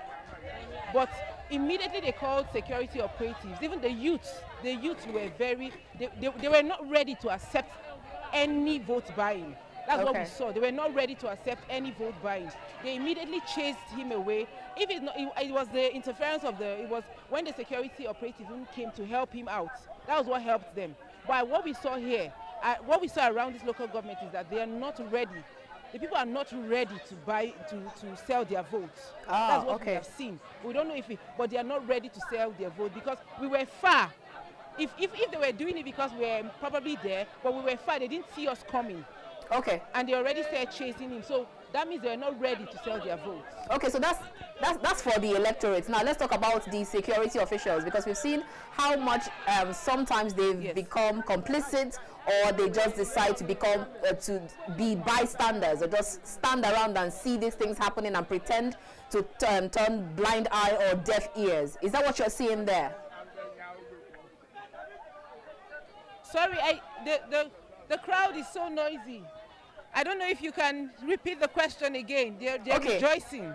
Okay, so I was even going to ask what exactly is making everybody rejoice? Have they started counting, and that's one on the side? And secondly, let's talk about the security officials. Are they complicit when it comes to vote trading, or are they just bystanders? Do your thing and I'll pretend I didn't see it happen. Okay, if I heard you correctly, first of all, why are they rejoicing? I think it's just, when everyone, according to them, they said this election is the first time they are participating without the fear of violence. Oh wow. So this is the first time most of them are coming out to participate in this election without being scared of one thing or the other. And they are doing this, they are participating because they see the full presence of security operatives. I mean, at almost every corner, at almost every junction of this local government, you have the presence of NSCDC, you have the presence of police operative, you have army checkpoints at every nook and cranny. So what I like about the security operatives is that... All right, so we'll let you go for now, Mavis, but we'll definitely call you back, especially when they start counting, so we'll find out what again you can tell us. But before we let you go, is there any other information that you might be leaving out that you might want to tell us? None, except for the one I told you about the fact that they are not ready to sell their vote, and then the fact that some people came to, outside that I don't think there's anything for now, but if there is, we'll surely keep you up to date. Thank you so much, Mavis Ako. We'll definitely call you to keep tabs on what is happening in your polling units. Do stay safe. Thank you, Mavis. Thank you, Annabelle. Thank you. All right, now, so let's come back here to the studio. I'm sure you must have listened to the fact that she said voter apathy. She talked about security officials, because I asked the question if we should be wary of the fact that some security officials might decide to be complicit, or they might just decide to turn a blind eye and say, do your thing, and we'll pretend like we didn't see it happen. But then she says she has not seen such happen, and then people are rejoicing at the fact that security is in check. So how I'm trying to find the right word. Is when it is like this. But the good thing is here is that she's just said it. She said the electorates refuse to trade in their votes. That's one. Because these are the most challenges we have in 2023, and they will fight it. The second challenge we have, of course, in every election is either the votes are being bought by these politicians, or the QBQ, where these elections take place, is being positioned in such a way that the agents of political parties, after giving monies to the electorate, they position in such a way that once you cast your vote, once you thumbprint on the ballot paper, and you're taking it to the ballot box, they want you to show them who you voted for, so that you take your balance. Because normally they don't give you all the money. If they promise you 10,000, they'll give you 5,000. And then when you go there, it's positioned, the KBQ is positioned in such a way that the agents of those political parties are hanging somewhere and be watching. So it's convenient for you. When you go into the KBQ, you thumbprint, and you're bringing it out to put it in the ballot box, you have to find a way to show them that, okay, I voted for your party. Okay, so sorry I had to butt in there because you said show them. I don't want this question to just leave my mind. We saw that footage where our correspondent showed us where you have the governorship candidate of SDP in Kogi State. That's Moritala Ajaka, where he finished, after he finished casting his vote, thumbprinting, he now showed his ballot paper and it's showing right there on the screen. And I recall that we had this same argument when during the general elections when former President Muhammadu Buhari did same. A lot of people lambasted him and said that was all shades and color of wrong. But then you have someone like the governorship candidate of SDP do the same thing, show people that this is even though we know that definitely he's not going to vote for some other party, but his own party. But we're back here again. Why should we be discussing the same matter again?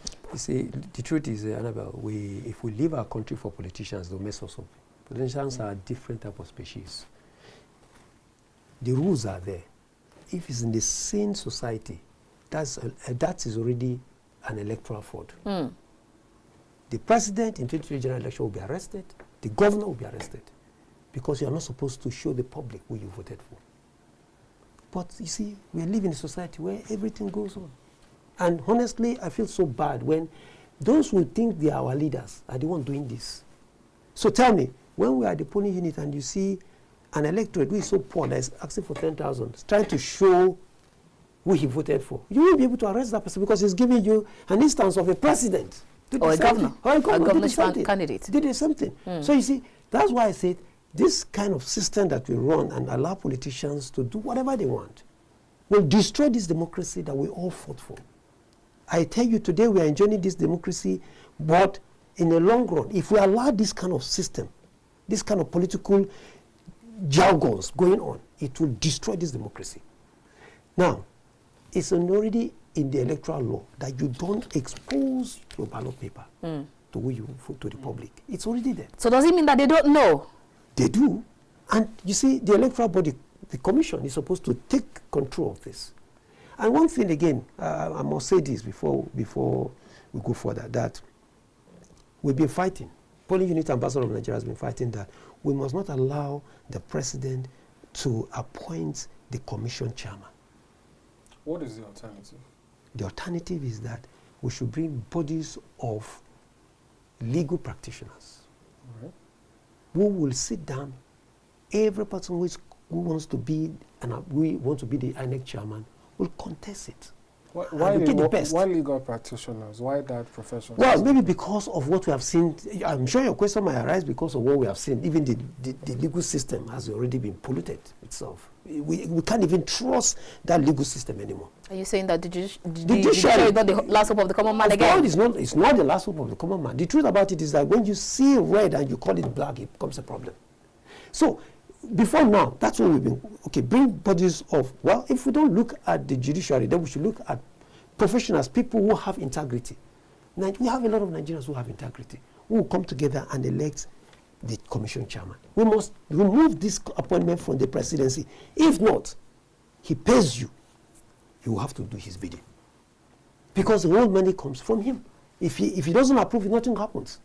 And that is why we still have this problem this day. But we must change that narrative, that the commission chairman must be appointed by a body of integrity, with Nigerians who have integrity. Or we take it to the legal system where the judiciary should sit down, lawyers with integrity, proven integrity, should sit down and elect the commission chairman. I tell you, if we do that, and most of the legal system that come into the electoral laws now, that we say, we want every election result at the polling unit level, uploaded to the IRF. If that is done, look at what is happening at that polling unit we saw. you cannot rig election at that polling unit. It will be difficult for you to rig election at that polling unit because everybody is waiting. Everybody wants to see the result. You only cause trouble in that polling unit if you want to do any other thing. So everybody, and that's how it is in all the polling units. We have done the feasibility study of this. We have seen that election will be impossible to be rigged at the polling unit. Right. And the only way we can do this, ensure that all polling unit results uploaded to the IRF. All right, just to cut in here, what you've mentioned this a number of times, and it's making me wonder, have you heard any reports? I mean, from our point of view here, we've been hearing reports, but unlike the general elections, where that issue of uploading results was very key, wherein when we called and we received calls, what's it called now, correspondents, observers, they would say, these polling units, they are still waiting for the results to be uploaded. The returning officer says that there's no network, and so on and so on. We've not even heard of that. Do you think it is still something in play, like in reality, or is it just that because of what we've been seeing so far, it's just something that, well, if it happens, fine, if it doesn't, not. Do you think there's still any attention from the real-life reports we are getting? Well, for this election, the honest truth is I haven't had any issues when it comes to uploading of results, though I understand that the Commission says that this election is going to be manually collated and all of that. You see, I was against it when this information came in, and I sent a message to one of the directors in the Commission. I said, we spent so much money in doing this. A lot of money was put into this. And now we all agreed that this is the best way for our democratic process. Why will we now cut short after all the monies that have been put into this? And you see, like I said, because politicians are pressing so hard to ensure that they get away with what they want. Look, I tell you, those who win election free, fair, with great merit, will not be given the opportunity, because if elections are collated manually, then of course this is just the beginning of the corruption that we're talking in the electoral process. And that is why we are so much against it.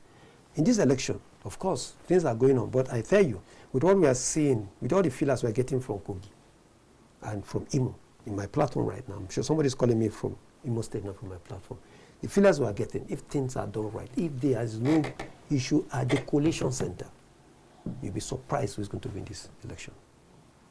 They will be surprised the election is going the other way. Why exactly should we be surprised? Which states? Well, because right now, everybody thinks that the incumbent will win the election. Are you referring to Kogi specifically? Or Imo and Kogi State, these two states. Okay. Right now, the feelers I'm getting from this state, even before I got here, I've been receiving very positive information regarding these two states. And what we're seeing, honestly, because the problem is the collation center, and that's where the fear of everyone is. The collation center. Allow them to do whatever they are doing at the polling unit. We'll take care of it when it gets to the collation. That's what they tell them. Okay, but let's go back to Imo State, like you mentioned. And a lot of people have actually said that that attack on the NLC president has a lot to do with this election, and then it's going to dent the image of the incumbent. So do you agree that that would in any way impact or affect the results coming through? Well, you know, the Imo State governor was not elected by the people. It was a Supreme Court judgment that brought him in the first place. According to the feelers we're receiving, he has not done anything outside what he did, what his men did to the NSA president.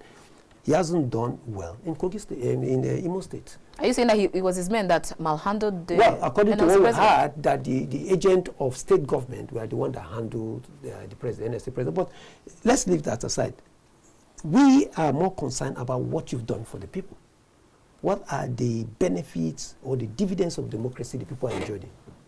These two states, you can see clearly that people are suffering. Insecurity in the other side of the Imo side. Then, of course, here, the salaries have not been paid for too long. So what we are looking at here is, what have you done for the people? The people will decide based on your achievement. And that is what is happening right now.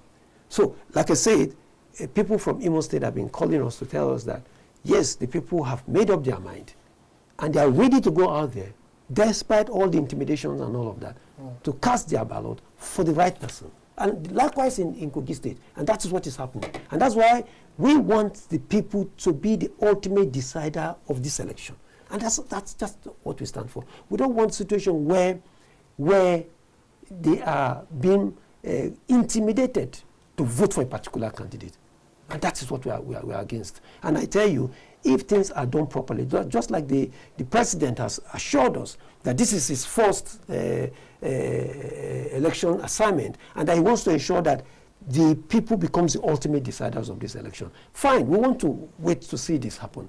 And then, of course, the INEC chairman has told us that our experience in the past election has not been too good. The Nigerian people are not too happy about it. We want to ensure that things are done proper. And I think we want to give them the opportunity to see that things are done proper in this election. Yeah. Well, INEC, particularly the INEC chairman, we released a statement or a message on the eve of the election where he said that INEC has no candidate in this election. I have said before that you might wonder why he needs to say that. Yeah. But I guess it's the way things are. But what we're hearing now, I think maybe we'll take a look at it shortly.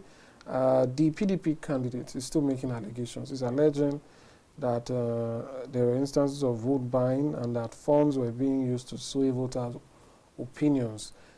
He appealed to the moral aspect of the citizens to reject these monies. I'd like to get your thoughts on the allegations he's making. If I can also add, he also accused INEC over already filled result sheets in possession of some staff in some local government areas. Do you think this is just a case of him trying to get the right thing done, or is it what some people are ascribing as a sign of loss, that he's just trying to get excuses? Let me start with your second option, the result. Like I told you before I got here, 9:30 this morning, somebody sent me a result sheet already prepared, and the INEC officials have not even got to the polling unit yet. So I think that is going on right now. The INEC chairman, it was brought to the attention of the INEC chairman and the commission itself, and they are on top of it, just like I said. Okay. We know that this is going to be a problem if results comes even before the elections, and that would be a serious problem. With regard to vote trading, polling unit ambassador of Nigeria, we really stand against this vote trading thing. We know that in 2023 general election, because of our continual fight on this vote trading thing, that's when this idea of cash crunch came in and all of that. And I think at a point it went a long way. But politicians are always trickish. When you block this way, they look the other way. For the other way. So what happened was that they took the other way, and they took us unaware too. And that's why they were able to succeed in the general election. But like what Dino is saying, I see in the case of Dino, I'm sure he's also buying votes. The truth about it is the politicians, they all buy votes. That's what they do. So that when you now find out that the other person is doing better than you, then you start making noise. Well, so it's still an allegation. Well, I know that politicians, they all buy votes. That's what they do. That's just their way of winning election. There's no other way. That's the way of winning the election. So, but you see, maybe probably because the pressure is, he doesn't have that much money to do what the others are doing, because we know that. Are you talking of Senator Dino Melahi? Yeah, because probably the other man is giving 5,000 and you are giving 2,000. And then you see that, and the electorate, one of the problems we have with the electorate is that they are highest bidder. That's what they do, all of that. Okay. I will tell you, let me also tell you, Annabelle, what happened in Oshun when we went to Oshun, where the vote buying thing was just the last election in Oshun, where at the palace, the King's Palace, there's a queue for you collecting money. There's another queue for you to vote. And this was happening live at the King's Palace, at the front gate of the King's Palace in Osun State. There's a queue, and when we got there, we saw the queue, and we saw 5, because they're giving it 10,000. And then, of course, there's a lady who came to us and said, "Sir, these people are giving 10,000. I don't want to vote for them. Can you protect my vote?" The reason is that she wants to take the money, but not vote for them, because she knows that voting for them is a lost vote. But isn't that also a crime? It's a crime. So we told her it's a crime to collect. But she said, you know what she said? She said, "We do not have money at home. We want to prepare meal. And I think this is an opportunity." That she didn't even come. She has her card, but she refused to come. But somebody called her and said, come, they'll give you money. And she came, and she saw that it's real. But now, she's thinking if she takes this money, she wants her vote protected. And we told her it's a crime, and she explained this to us. That's to tell you how bad the situation is. There are people who don't want to take this money because they want to vote their conscience. But the economic situation is pushing them to the wall. Okay. Okay, just because you said that, we have to just let's bring that video where you have Senator Dino Melaye saying that or making some allegations, though, and we'll come back to continue on this. Went around today, and you see they were sharing wrappers. Went around today, and you see they were sharing wrappers. They were sharing wrappers and giving huge sum of money to monetize the consciences of the electorate and the voters. The way to do it is for Nigerians to become born again, is for us to have an attitudinal change. If we want to change this country, it starts from individuals. So every one of us must either walk in the light of creative altruism or will perish in the darkness of destructive selfishness. So since morning, journalists have been waiting at the polling unit to see you come cast your vote. Have you voted? I have voted. And maybe you went to the wrong polling unit. Maybe you went to the wrong polling unit. Please, can you state your polling unit for us for verification, please? I'm not under attack. I voted. You went to the wrong polling unit. Maybe you went to the wrong polling unit. Please, can you state your polling unit for us for verification, please? I'm not under attack. I voted. Went around today, and you see they were sharing wrappers. They were sharing wrappers and giving huge sum of money to monetize the consciences of the electorate and the voters. The way to do it is for Nigerians to become born again, is for... All right, so we've actually seen that video where he made some allegations of what they were sharing, and I hear you say that some people are sharing better than the others, and for the voters it is the highest bidder. But then for someone like Senator Dino Melaye, he has been in this race, not yesterday, not today, so you would have thought that probably he might even be one of the highest bidder that you're referring to. So what exactly do you think is playing out here? I hear someone come out, okay, I hear you say that the ones who complain is the one who looks like he's losing the election. Is that what you see here? Yeah, well, that's the trend of politicians. Once they begin to lose election, they begin to make all sorts of noise, and then even indict the commission itself and say the commission has done this and done that because they are losing the election. But look at what is happening in Kogi. The people in Kogi State are going to vote for the leaders of their choice. That's what I'm saying in Kogi. And what I'm seeing also in Imo, the people are going to vote for the leaders of their choice. These politicians will not have that opportunity to rig this election because it's going to be overwhelming. You believe so? Yes. This assertion of mine is based on the performance of these two governors. Imo State has not performed. The outgoing governor of Kogi State has not performed. The people are not fools. You have not paid them salary for years. In some cases, you give them 25%. Where is the remaining 75%? And the people are suffering. You just lied to them. The same thing is happening in Imo. There is insecurity. I tell you, people go to Imo. You can't go to Imo State at night. You have to arrive early in the morning. One of my friends who is going to contest, one of our ambassadors who is going to observe the election, have to leave Abuja by road at night to arrive Anambra early morning and then find his way to get into Imo State. Oh, wow. That is how bad it is. The people are tired. If I tell you the feelers I'm receiving right here from these two states, including Bayelsa, is that the people will make their choice and their choice cannot be cut short. All right. Well, we have visuals there of ongoing counting at the, open space 11 quarters, Ayetoro. That is for the PDP presidential candidate. We can confirm that he has won it with 210 votes, and others are there. Well, that's what we're saying. But let's move over. We were talking about IREF before and the data on ground. So let's reel out. As at 2:58 p.m., results from 104 out of 2,242 polling units have been submitted on IREF. Okay. This is according from Imo State, pardon me. Imo State. Imo State. That is 104 out of 2,242. Well, we stay and continue to watch and see how that progresses moving forward.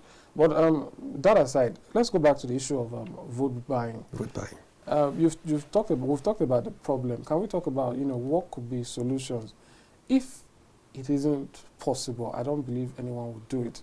So what are the measures you think could be put in place that could curtail this vote buying thing? Yes, in a way that it's not even up to anybody's morality or anybody's level of poverty or wealth. It is just that they can't do it. So what do you think could be the things put in place? See, this question you asked, we have submitted our proposal to the former Senate President, Senator Ahmed Lawal. What should be done to ensure that this vote buying thing is a forgotten issue? We have submitted this same proposal to the INEC chairman, Professor Mahmood. We told him, and this proposal said, if we do this properly, I tell you, we will stop the vote buying thing 100%. So what kind of response did you get? Now, look at the response. He told us that, the INEC chairman told us that, we do not have the financial backing. The INEC chairman? The INEC chairman. We do not have financial backing. It's a good idea. When we had the stakeholder meetings, Polling Unit Ambassador of Nigeria presented it to him, among other CSOs. And he says, we do not have the financial capacity to do this. But let me tell you what it is, what proposal do we give. We find out that politicians will not invest their money where their eyes is not there. No politician will put £1 if he's not sure that that project they are bringing will get him what he wants. He will not put his money there. And how would you handle that? With our experience and our observations, we find out that the QBQ is a problem. The QBQ, when we go in there to thumbprint on the ballot paper, is a problem. Now, because you thumbprint in the QBQ, you need to bring that thumbprinted ballot paper to put in the ballot box outside the QBQ. We have seen several times that even the president and now the governors are exposing it to the world, which is not allowed, which is an electoral fraud. We told the INEC chairman, provide an envelope inside that QBQ for every electorate. When I go and thumbprint on my ballot paper, I will fold that ballot paper and put it inside that envelope. And I will come out of the QBQ and take it down inside the ballot box. Nobody sees it. It's a crime. If you do not put your ballot paper inside the envelope and you bring it out, it's a crime. You can be arrested. Now, just a moment. Is this a amendment? No, it's a proposal. Yes. Is it assuming the cubicle has not changed, or are you also proposing changes to the cubicle? No. Because I mean, from what I've seen, someone standing behind you can still see what you are doing. Now, our second option. Our second option. After the ballot paper is put into the envelope and put in the ballot box, that has handled exposing the ballot paper. Now, the QBQ, because as you are there, they know that you are thumbprinted. If you thumbprint at the top, they know which party you thumbprinted, because they are looking at you at the back. So we say, provide a blind, a window blind. Provide a window blind. We know, like in the medical stuff, you enter, there's a window blind that will not allow someone outside to see. So provide a window blind, somebody will go in there and thumbprint without nobody seeing it. Without is a open secret ballot system. So provide a window blind. And look, when we made our presentation, the INEC chairman and even the Senate president welcomed this idea. The Senate president told us that they will make an amendment to this, to the Electoral Act, to capture this. But as of the 2020 general elections, when we presented to the INEC chairman, he said, we are trying to cut costs. We can't be asking for more money. Do you know what it costs to get envelope for every electorate? How much does it cost for anything? No, the ones we spend so much money on, we did not use them. After spending so much, hundreds of millions of naira, we've not used them. So what is it to get an envelope, to get things right? If we have to get things right, why don't you do the right thing to get it right? So that's why I said that there's a lot of complicity in this whole system. Well, what about the security forces? Don't you think, or do you think perhaps they are letting a lot of these things happen? Because I believe with the way the elections are being held, it should be easy to sort of create this, control crowd around. The point is, if someone is buying votes, Yes. they have to be positioned in such a way as to see what they are buying. And I believe such persons should be easily spotted by any security operative. Politicians So are why very clever. aren't they They stopping are very them? smart in this. They don't. The vote buying thing. The person who is buying the votes is not at that polling unit environment. It's far. It's at the polling unit community, far from the polling unit itself. I say this is already an organized crime. The agents are there seeing what is happening, and they will just call this person wherever he is, because this person knows that he has to collect his balance. So what they do is that they say, okay, the lady with the red shirt voted for us. You can balance her money. The person is not there. The person is hidden somewhere. But the electorate know where the person is. In Ekiti, I think our last election in Ekiti, we caught some few persons. All right. All right, let's quickly go straight to Bayelsa, where our correspondent is standing by to give us exactly what is happening in his area. Hello, Khalid. Are you there, Khalid?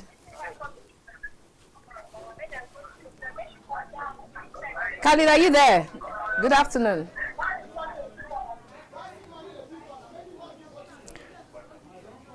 All right, so please go ahead. So, like I said, the electorate already know where these vote buyers, they already know. Because, like I said, the economic situation is the one pushing some of these persons. But I'm really liking what is happening in Kogi now, where we even had those who came to buy their vote are chased away from the polling unit. Nigerians must learn that if you sell your vote, you sell your future. Because those people who are buying your vote, they are business people. It's like going to the market to buy a product. You want to sell to make profit. But do you think integrity can stand in place of hunger, so to speak? When someone is hungry and just trying to survive, like the example you pointed out, that they just want to go and cook. Taking it to another angle, another issue now that is gaining some level of attention that people are trying to solve. The issue of awaiting trial in our prison systems, pardon me, our correctional system, where you see about 70% of people are awaiting trial. And it has been discovered that a vast majority of those people simply can't pay fines. Say 5,000 naira fine, they can't pay. And they just spend years, decades in jail because they can't pay 5,000 naira. Taking that here, when someone is poor, impoverished, hungry, can they really have morals? But let me tell you that poverty does not give us excuse to do what we're doing. We have to be disciplined. And I always tell people that you have to be disciplined. Okay. There are things that I want, that I think I should have, but I don't have them. And discipline has get me this far to say, okay, if I don't have them, there's no reason for me to do the other way around. So those who are selling their votes, you don't give me the excuse because you want to eat, you are hungry, and that you sell your votes. Because that food is going to be a day or 2 days food that you are talking about here. So what happened after these days? What will happen? So you must be disciplined. You must tell yourself that I will not sell my vote. And I believe that the man that I'm going to cast my vote for, even if he doesn't win, maybe because of electoral malpractice, I have done the right thing. We must begin to discipline ourselves to that position. Somebody was telling me recently that they are trying to offer you money to do something and you are not doing it. I said, look, the fact is that because we need the money does not mean that we must do that which is wrong. And let me also use the opportunity to talk to politicians. Let me use this medium to talk to politicians. Most of our politicians are just, they are not in the field. They don't know what's happening. Some of them don't even go to cast their vote on the day of elections. Some of them just do that and then go back to their houses and watch the television, what is happening. But those who are in the field are telling you that this is what you need to do. I keep telling politicians to invest at the polling unit community. Invest at the polling unit community. Because at the polling unit community, nobody is going to rig that elections. Nobody is going to rig the election, especially if the commission decides to do the right thing. All right. Let's see if our correspondent in Bayelsa is ready. Khalid. Hello, Khalid. Are you ready to talk to us? Good afternoon. I can see all smiles on your face this afternoon. What is happening in Bayelsa this afternoon?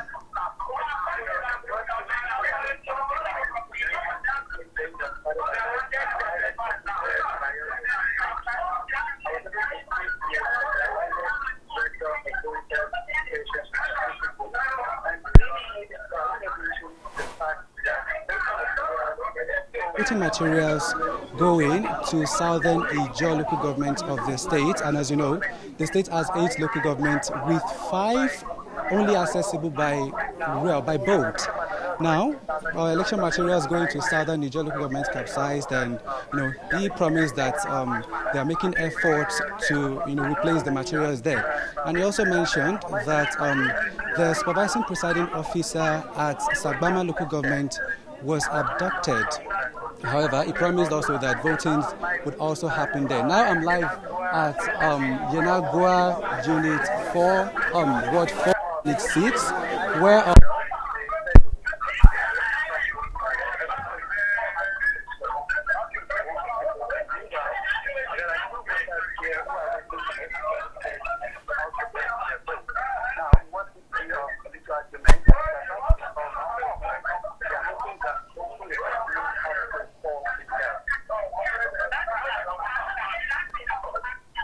All right, so where you are is quite noisy. We are battling with hearing what you're saying. But if you can hear me, what exactly is happening with regards to security? Because I can see that the crowd is really crowded. Let me use Nigerian language.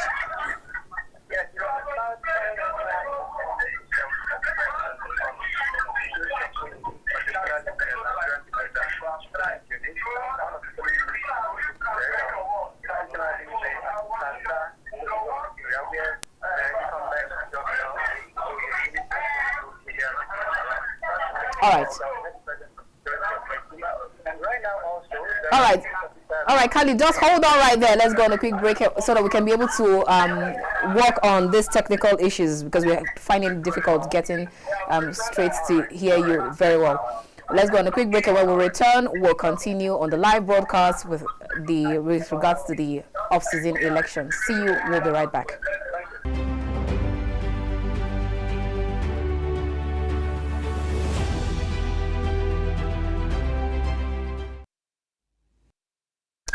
All right, welcome back. So, Khalid, go ahead. Tell us what is happening. We still hear that noise happening there. Do you have any infractions there?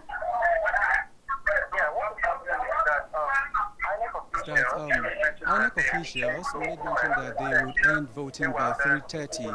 Meanwhile, there are still people yet to be accredited and to also cast their vote. So party agents are trying to convince them to extend the voting time to 4 p.m. That is what is happening right now. Okay, that's good to know. So all through when you've been there since yesterday, because I know you went to Bayelsa since Thursday and you've been on standby, what will you tell us with regards to security? Do you have any reason to fear? Because I know at some point you need to cross water and at some point you need to stand on land. What is happening in that regard? Regards security agencies, earlier we visited the INEC staff complex here in Bayelsa, the capital, and we obviously saw, agents of security agents, particularly the police and the Nigerian army. And, going through the streets of Bayelsa, you can also, witness the heavy presence at almost 500 meters. You'd see either a checkpoint of the police or the army. But then the only comma we seem to have, or, the only misconception is regarding the boat that capsized at southern Ijo. Speaking with some of the residents, they mentioned the fact that it could have been something that was instigated and not just a natural phenomenon, because they mentioned that it is not common for boats to capsize, around that area. But that is not unconfirmed at the moment. However, if we hear more about that, we would definitely report back to the station. All right. Okay. Go ahead. Khalid, can you hear me? Okay. Yes, my question is as regards, I believe one of your updates, you spoke about vote buying. Did you observe that yourself? Yes, that was around Yenegua. I can't really remember the ward and the unit now, but in one of my updates, I was there, and just while I was trying to capture images of people voting, I noticed that there was an argument by the left side of the clip, and turning there, I saw that okay, they were arguing over money. It was actually an argument of money, and that was why I was able to deduce that okay, it was probably a case of vote buying that was happening. But in every other polling units I've been to, it has generally been free, fair, and transparent. All right, so what can you tell us with regards to the electorate themselves? Do they look happy? Is it what happened during the 2023 general elections? Is it happening again in terms of fear and trepidations? Or are you having voter apathy for all the polling units that you've checked since this morning till this minute? Generally looking at the election and, in my conversation with residents, it was confirmed that these elections seem to be a new turn of events, particularly, looking at it from the perspective of the last general elections. It was affirmed that this election seems to be one that is fairer, and for the fact that we have more residents, particularly the youth. Now, if you look at the number of registered voters, it is affirmed that 42% of the registered voters are youths. And, we understand the fact that the youths are the movers and shakers of the country. Therefore, I would say that there is no form of apathy, because from every local government we found that, okay, people were out to vote, and, generally the voting process has been smooth. Different from what we're having here right now. The process has been quite seamless. Okay, so I hear you say the youth are more interested in voting this time. Now, when you have people crowded around you, right behind you, what exactly are they waiting to do? Are they waiting to ensure that I cast my vote and I see to it that at the end my vote counts? Or what exactly are they doing there? Yeah, behind me are, party agents as well as voters that are still waiting to be accredited. As I mentioned earlier, the INEC officials want to end voting process by 3:30, while the residents are trying to extend that to 4 o'clock. So they are trying to convince them now. I don't know if they've been able to convince them for the voting process to continue. However, if they are not able to convince them, I guess counting will commence. Do you think you can actually talk to one person, if you can talk to someone and then find out their own personal thoughts with regard to how the election process is going?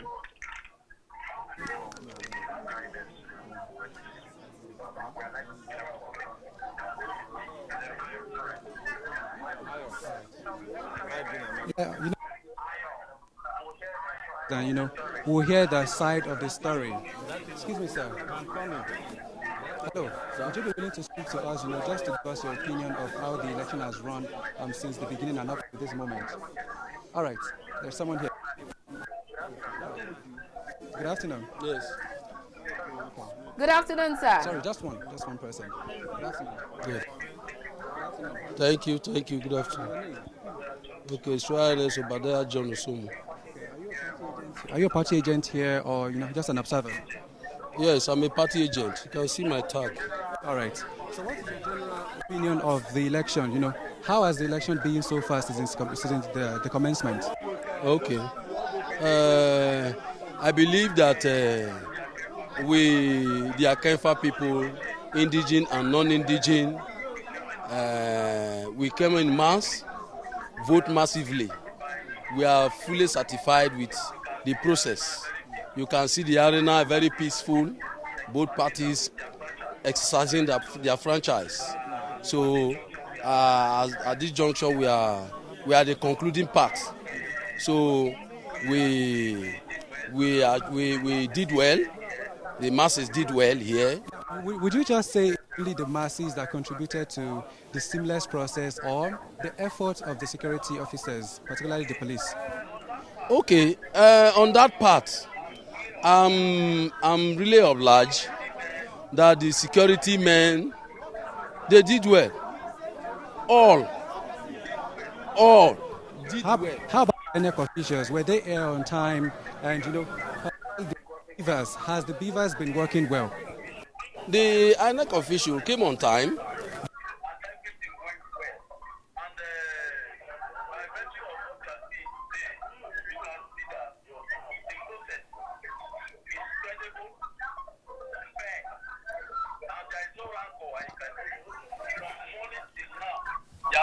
Till now, there has been no rancor. We have been open.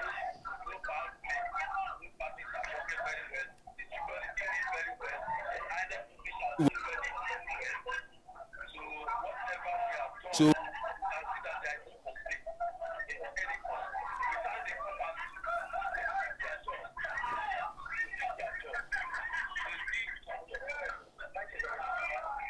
thank you very much. All right. All right, thank let's you find so one much. more person to speak with. We have one more person standby. Okay. Yes, we have one Go more ahead, person. please. Hello, good afternoon. Hello. Yeah, good afternoon. Thank Your name, please. I'm Robinson Gift. I am the youth president of Akenfa APA communities currently. So I came to observe the process to ensure that there is peace in the arena. I think that's my responsibility as a youth leader here. What has been your observation of the election so far? Well, my observation so far is that the election processes went on free and fair. It was smooth. There was no issue of harassment of any kind.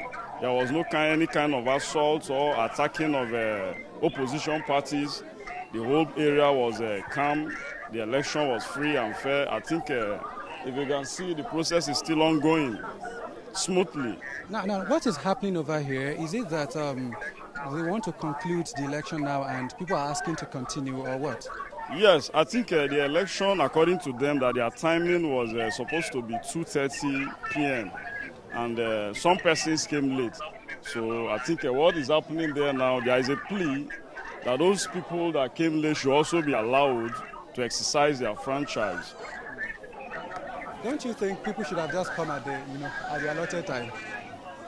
Normally, in Africa, there is what they call African one time, Everybody has their own business, not until maybe they later gain consciousness before they put the public activities to consideration. I think that was just what happened. Now, how would you rate the performance of this election coming from the perspective of security and the efforts of the Independent National Electoral Commission, comparing it to the general election? How would you rate this? I think what has happened here so far, the securities that were on ground, they did very well in trying to ensure that there is calmness and restiveness. I think compared to the general election, I think the ones here, they did very well. How about the participation of the residents? Did people actually come out more than the presidential election? Yes, to an extent, governorship election is usually very paramount compared to that of the presidential election. The people are so concerned in making their personal choices on who to govern them directly. The governorship election is something that happens to do like a kind of direct leadership. So I think the turn up compared to that of the presidential is a kind of compared to the presidential. The presidential was more due to the general involvement of the people. As you can see, most persons have traveled back home to vote for their choices. That is why I think the numbers of voters on this one is kind of reduced. But the participation is more serious than that of the presidential. Thank you very much for your time. I really appreciate it. Yes, there you have it. You mentioned the fact that perhaps due to, people has traveled back to their hometown to vote, and that is why they're having a lower turnout here at this unit than they had during the presidential elections. All right.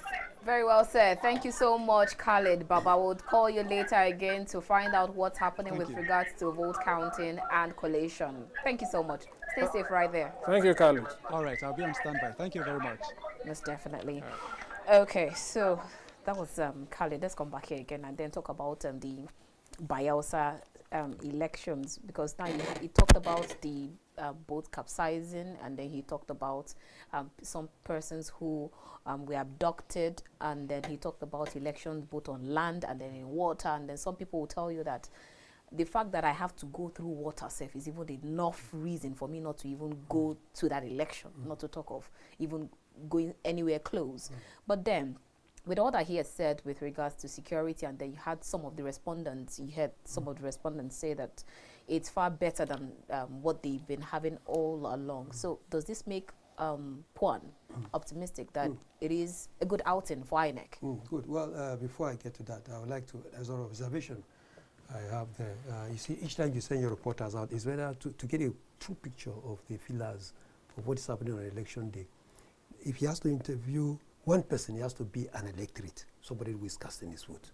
If he has to do for two persons, he has to be an observer and an electorate. He has to do for three, he has to do with the security. In short, party agent should be the last person that you should interview. But most times you have security agents who will not even want to talk to you. But these first two, electorate and observers, to give you the better picture of what you're expecting. Yeah, we've actually called him before, and we've had others. Okay, because because the party agent will always want to play the game to suit whatever, and because they are taking that opportunity to speak, to always, before even the election is concluded in that polling unit, you can imagine how a party agent will play it to his own advantage and all of that. So we are very careful with that. But with what we had, I think I'm very happy, very optimistic that the elections, both in Kogi, Bayelsa, and Imo, are going on well. There's no rancor, there's no trouble, like we expected. Before the election, we know it's like a war zone and all of that, and that's what we're expecting. But we thank God, God has taken care of this, and things are going well. I believe that at the end of the day, the result, which is the most important part of this election, is what we're waiting for, and I'm sure the result's going to be fine. We are going to be happy, yes. All right. But did you expect what we're seeing in Bayelsa now? Some might say it's the tamest of the three so far. But away from that, our own correspondent speaking there now is not a third-party account, said he also witnessed scuffles regarding, vote buying and all of that. What do you think should be, or do you think we should see more of the resultant punishments? Because when we hear and say a lot of these things, we never see the end of the story. There's even videos trending, I believe, during the the Ekiti election, off-season election, back in last year, where some young persons took to social media and they were waving around the money they collected to sell their votes, in blatant view of the public. So how do you think these situations can end in a way that sets a deterrent for others? First, like you said, the legal aspect. But let's start with this option that we gave to the commission. Like I said earlier, nobody's going to put his money where he won't be in control. If a politician knows that if I give my money out and the place where this money will be used has been blocked, he won't give that money. That's the first point to discourage vote buying. If that is done, our proposal to INEC, if that is done, you would have discouraged vote buying. Now, let's go further. A lot of those vote buying issues that we had, people who buy this vote, we are caught on camera live buying these votes, and those even selling the votes. At the end of the day, nothing is done. We understand in Ekiti, some persons were arrested. Today, where are they? There's no courts, there's no punishment. And that's where the problem is. And for us, we gave an option. If you are found to have committed a crime against our electoral law, and I said, if you are a contender for that election and you are caught, and it has been proven by the court that yes, you are found guilty of this act, you should be banned from election process for the next 10 years. I told someone, I said, if anybody can buy your vote, that person can buy virtually anything. So we must disallow this. If it is proven by the court of law that yes, this person is guilty of this charge, then that person should be bound for participating in active politics for the next 10 years. I tell you. As a voter or as a candidate? As a candidate. What I'm saying, as a candidate now.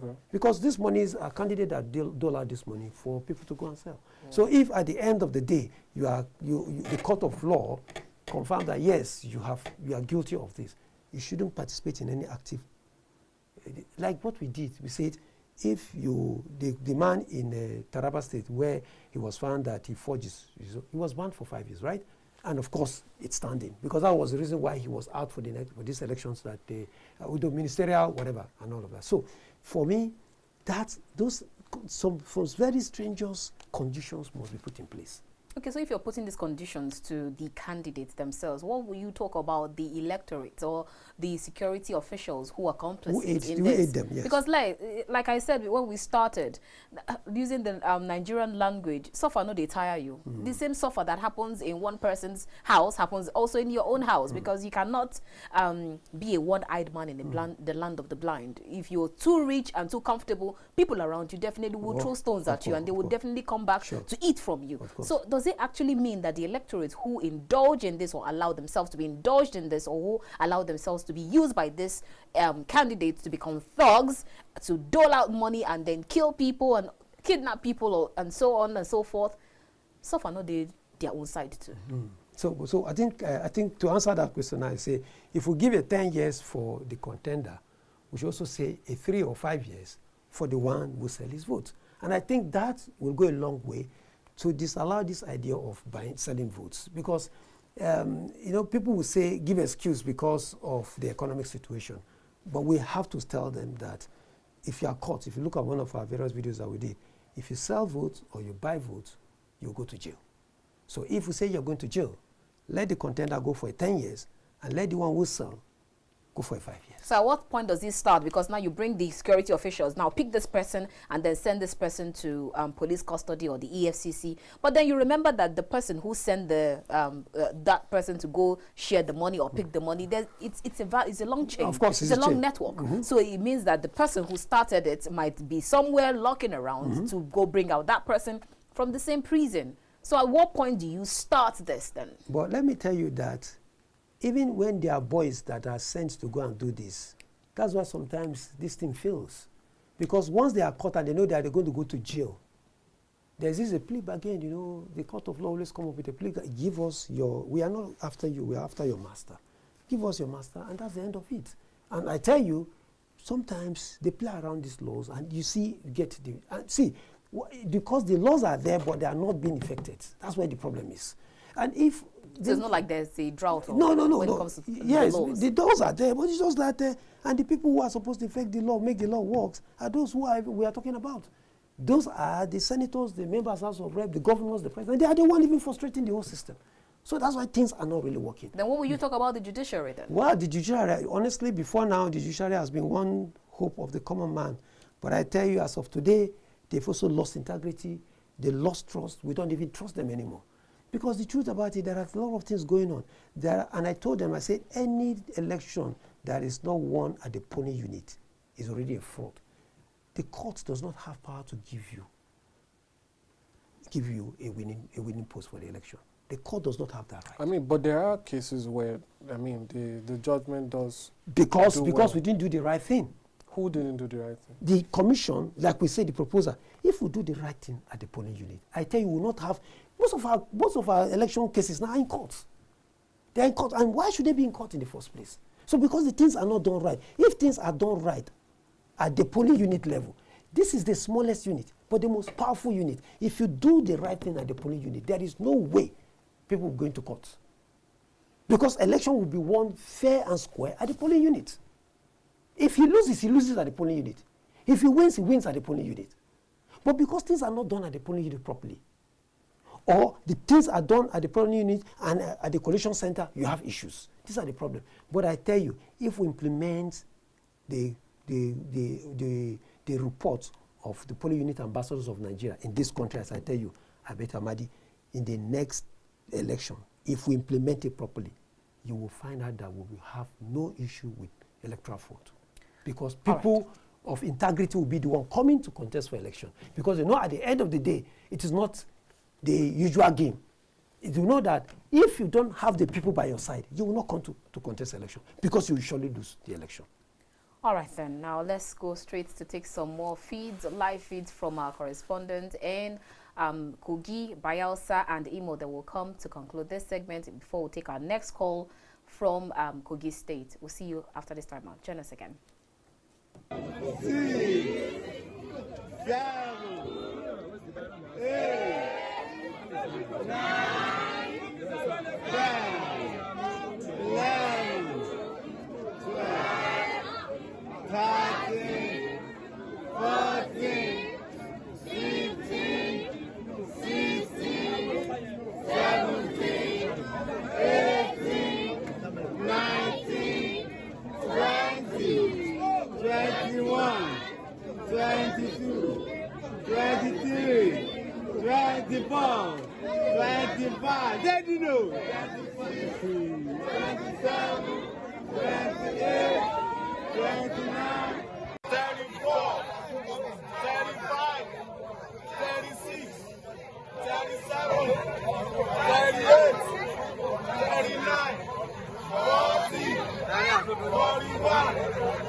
So we don't finish the sorting. Now we enter into the counting.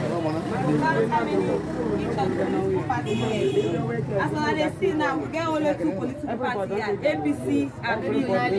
Please listen. No, go back into this process. APC and PDP. So make we see.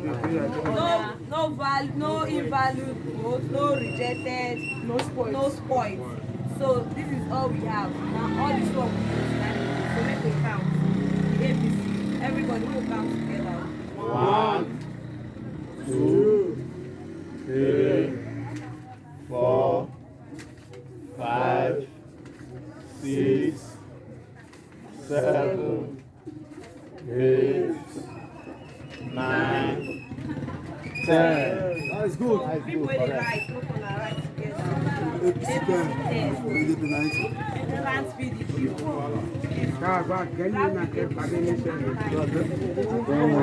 PDP will come together. 1, 2, 3, 4, 5, 6, 7, 8, 9, 10, 11, 12, 13, 14, 15, 16, 17, 34, 35, 36, 37, 38, 39, 40, 41, 42, 43,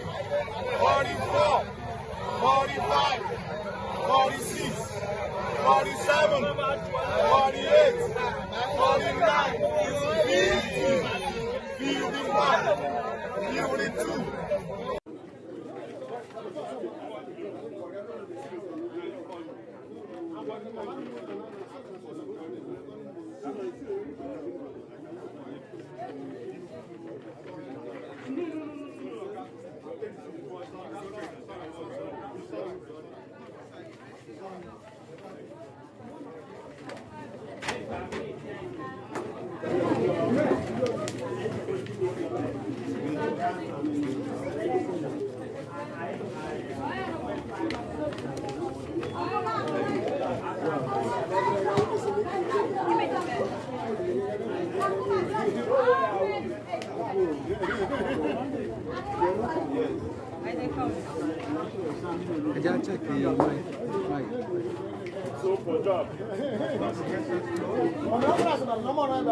Yesterday night from 9 p.m. up till 3 a.m. we went to different rack centers to ensure that all the sensitive and non-sensitive materials, including INEC ad hoc staff with security cover, were in rack centers. This morning we arrived at 7 a.m. to different polling booths. We were there when INEC arrived as at 7:30, between 7:30 and 7:45. I can confirm to you that at 8 a.m. all the polling units where we had observers in Kogi State, in Bayelsa State, and in Imo State was open for votes. I can also confirm to you that because of the heavy presence of security, people feel protection of their lives and property, and we have massive turnout in Kogi State, in Bayelsa State, and not so much turnout in Imo State. But so far it has been peaceful. Everyone is listening to INEC ad hoc officials, and we can see non-armed security personnel in every polling unit, at least 3, and we can confirm that we have armed personnel around corridors areas to protect any hoodlums who want to perpetrate any form of violence. I can confirm to you that so far the election is free, fair and credible. There is no any form of inducement, and I can also confirm to you that the BVAS is working in optimum performance. As you can see, I also casted my vote, and it took me less than 30 seconds to get accredited and got my ballot paper, which I thumbprint and put in the ballot box. What do you expect post-election? I think that the security agencies should continue to be on high alert, because usually violence occurs when results are trickling down and when a winner is declared. So this is the time for them to be at high alert to curtail any form of violence or any hoodlum who wants to perpetrate any evil act. Angama. Thank you. So far it's so good and nice. We are enjoying it. All right, welcome back. We have a call in now from Dr. Suleiman Abdullahi. He's a domestic election observer in Kogi State. Let's hear from him and what he's observed so far today. Good afternoon, Dr. Suleiman.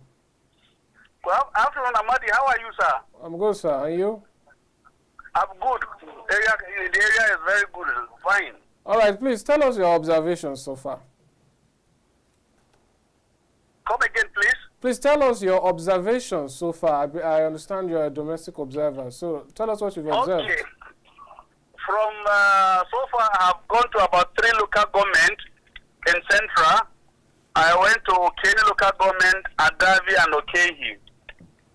I went to some of the polling unit, and the turnout was so impressive. Then the peaceful conduct of the election is high. Then the turnout also, I can tell you, is very impressive.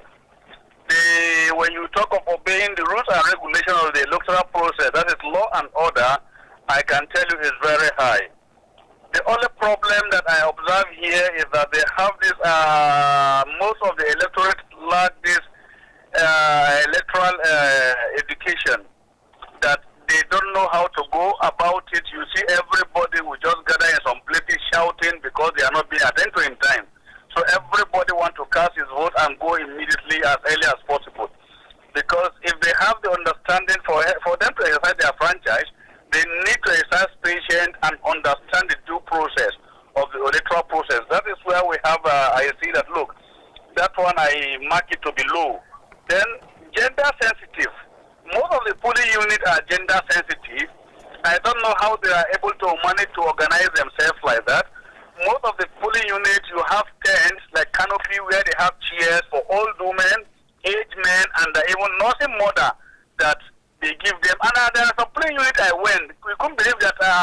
our handicaps, we have been given special preferential treatment.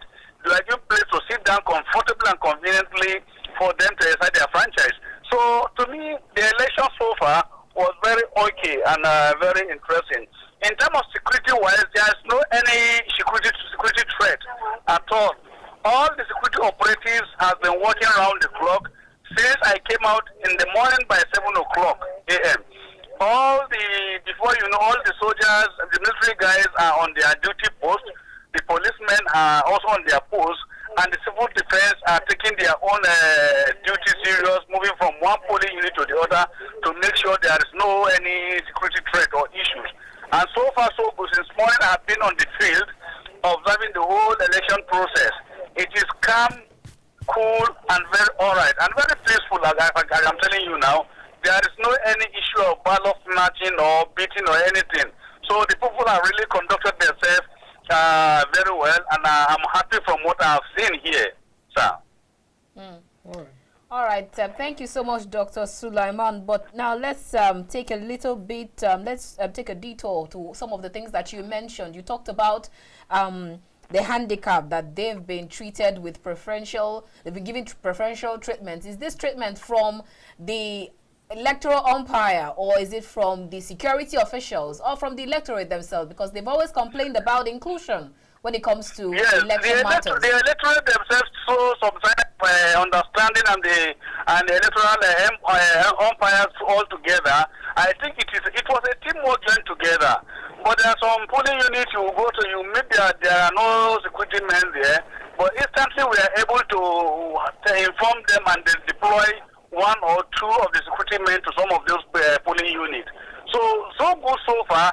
Yes, the issue of the handicap, it is a teamwork, that they look at some age people and that they are weak, they could not stand for long on the queue. So they make an arrangement for them to sit down, and whenever it is their turn, they will call them and make them exert their franchise. So to me, I think it is very orderliness the way they have gone through the whole process, and I'm really happy with it. Except some other areas, just like I mentioned, the issue of education. So, and there are a lot of volunteers. A lot of volunteers here came out. Let me tell you, I was surprised to see a lot of groups that are volunteer to conduct the whole process to be peaceful. You see people organizing themselves in queue and taking the whole system serious. So nobody is trying to lose any side of the whole of the game completely. So everybody wants to be inclusive in the whole process. This time around, I've seen a lot of volunteers, not the electorate, not the electoral umpire or the security men. These are just pure volunteers that volunteer to see the whole process being peaceful. So it is quite interesting and very orderliness. All right, so let's talk about votes trading, either vote buying or vote selling. Did you observe anything in that regard in the police unit where you've been observing? Like what? Please come over again. We're talking about vote trading, either vote buying or vote selling. Have you seen anything like that happening? To the best of my knowledge, yes, I have not seen any such a thing like this. There's nothing like a vote buying or selling. People just go and do their accreditation. They'll be given clearance, and you'll see them going to get the ballot report to cast their vote.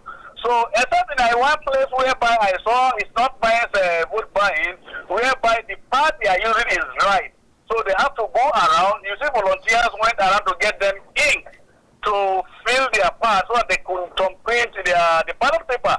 So as far as voting buying is concerned, I have not witnessed anyone, and nobody has told me or informed me that, look, I have witnessed anyone.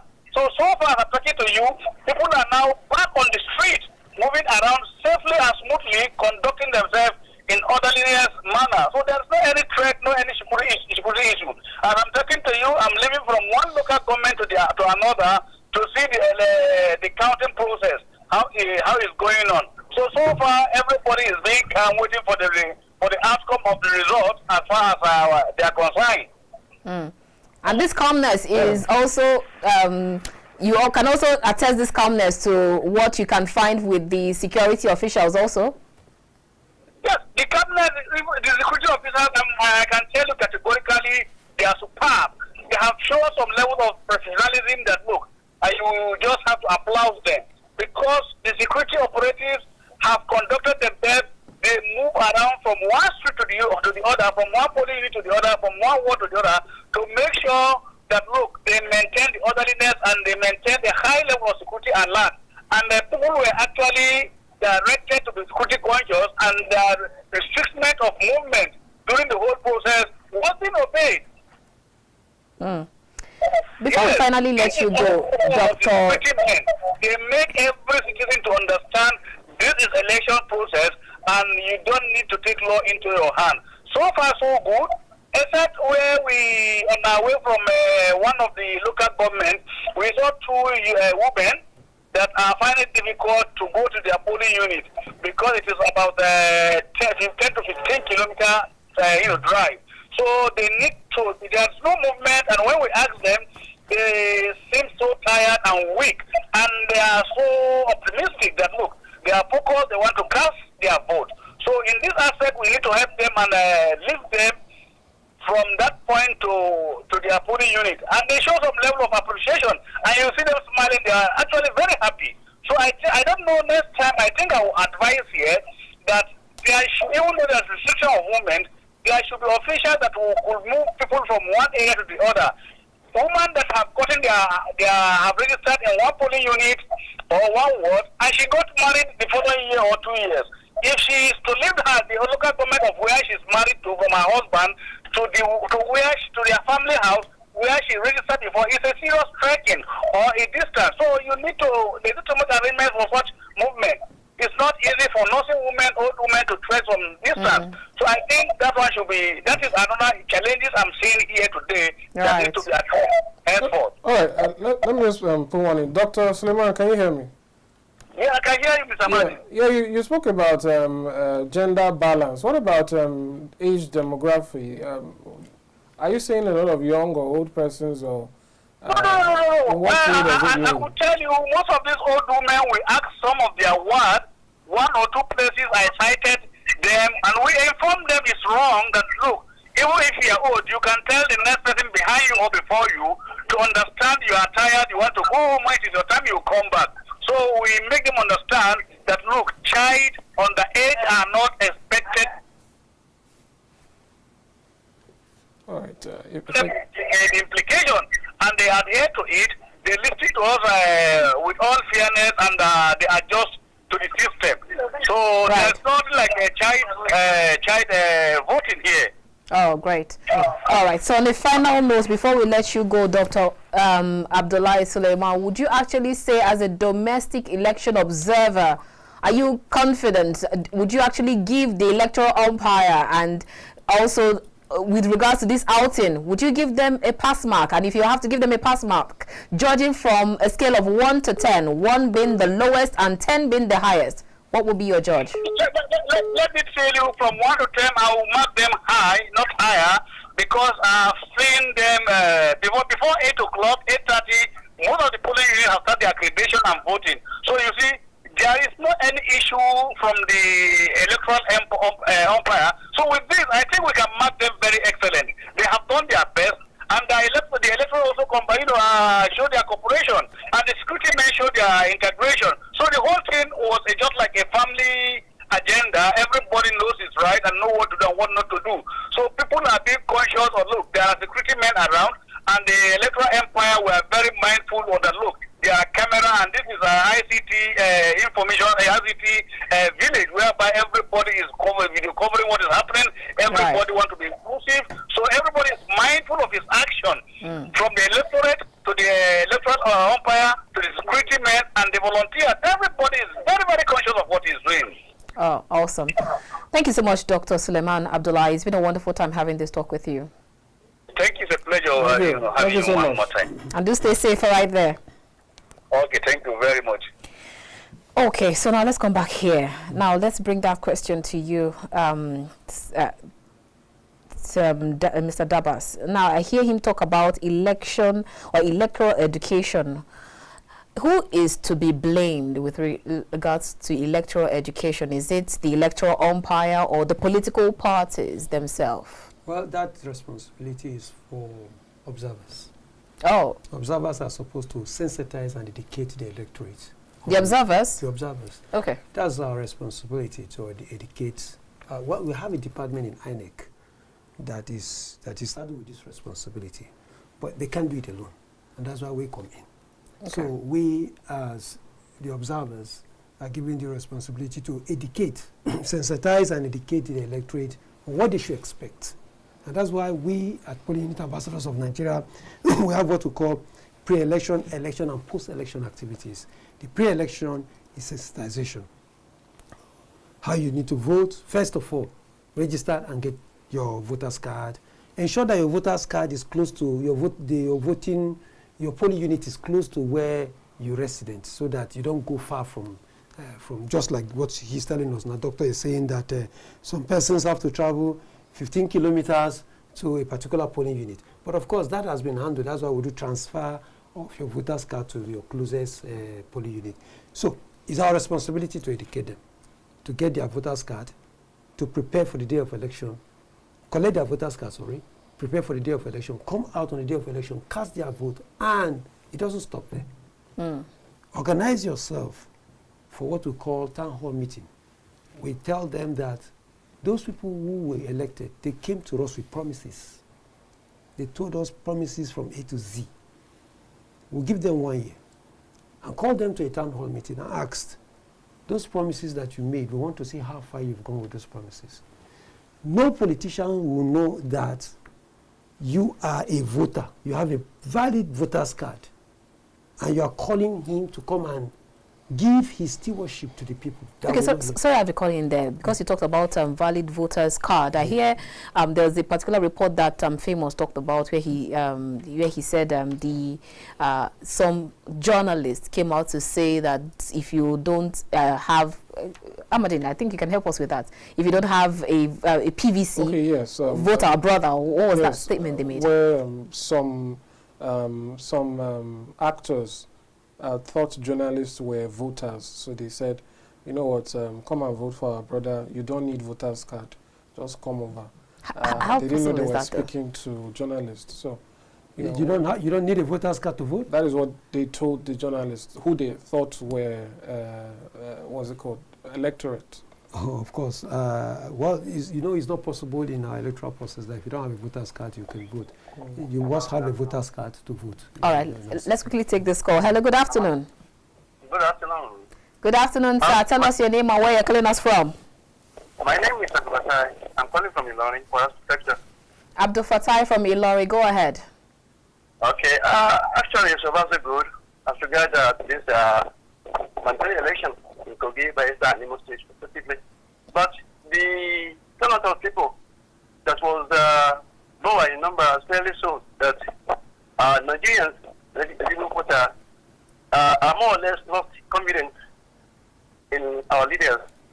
So what I would like to say is that for our leaders, they need to do the needful to satisfy the conscience of Nigerian voters by ensuring that all the promises they made to we voters are fulfilled without deceitful. Thank you very much. Thank you so much, Abdullah, for that contribution. Please land on your thoughts. Yeah. So, like I said, you in Nigeria, in our electoral system, there's no way you can cast your vote without a voter's card. So that information is completely wrong. But if you want to bring it to technicalities, yes. What is that on the election day? Your voter's card, does it have any sort of chip or identification? All it does is shows that the person standing before you is the person who owns this card. So the actual process, as long as you have registered, in fact, I'd even go as far as say that there's a current, there's an existing judgment that says that Nigerians should be allowed to use their temporary voters' cards to vote. So, the question is, if there's complicity on the part of, allegedly, assuming, there's complicity on the part of the umpire, and you are registered, but you don't have your card, you can't vote, can't you? You can't vote if you don't have the plastic voter's card. You can't vote. That is, for today, this is the law, and that is it. You can't vote without that plastic voter's card.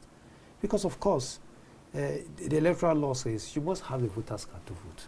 And so if anyone tells me that I can vote without a voter's card, I see no reason why such should be promoted. Like we said, after the election, you know, all those people, I know one of the challenges we have in this country is because we don't ask questions. The electorate don't ask questions, and that's why we are now trying to tell them that when you elect a leader, you have the right to call the leader to question, because you sent him to represent you. And if you send a leader to represent you, the good thing you should do after a year or two, or before the end of his tenure, let him know that he made promises, and those promises must be kept. Both in our religious life, we know that if we make promises, we must keep those promises. In our secular life, we must keep those promises. So we must not allow these politicians to come and make promises to us, and at the end of the day, they keep to those promises. So we must ask questions, and that's why we organize and see how we can bring all those people who have a voter's card to a particular space and invite their leader in that same community to tell them what he has done for the period of time that he has been given the mandate to lead them. Right. When we do that, we'll address a lot of things in this country. Okay. You've been speaking about observers. Don't you think political parties get too much of a free pass as to what should also count for responsibility on their parts? Because they stand to gain if the voters know what to do. Taking this to another issue that happened recently, where some INEC recs were recommended by the president, and they were found to have some sort of tie to the president or to the APC or to the Senate president in one form or another. Now, the issue is, it's CSOs like yourself who have come out to call it out, to say this is wrong, this is not right. But interestingly, within the House there, the opposition parties, the Labour Party, the PDP, SDP, you know, they're usually silent, even though they are watching and seeing that. The people being confirmed have some ties to the party that is in power, but they don't speak. So I wonder, do political parties keep getting a free pass for things that they should also participate in and also aid and help to sanitize our electoral system? You see, the political system has been bastardized to an extent where as long as I get what I want, I will not make too much noise about it. That's where it has gotten to. But let me also take you back, not just the political parties. We also found out that, I told you a story about Ekiti, where in the front of the chief palace, there is a queue for collecting money and there is another queue for voting. We have party agents in those places. I personally interviewed some few party agents, and I say, what is your take regarding to what is happening here? And he said he doesn't know. He's not even here. The truth about it is that the country itself is bleeding. The political parties and the political system is not helping us, because everybody wants to have a bite. And once you have a bite, you don't talk much.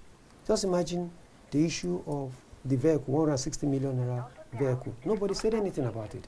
Even when we have Labour Party and other political parties who are there, but because they are going to benefit from it, they didn't say anything. So the sensitization for the electorate, the political parties are supposed to. Recently, before this election, we met one of the political party in Imo to say, we want to sensitize the people on your behalf. Will you sponsor it? Do you know what they told us? We don't need it.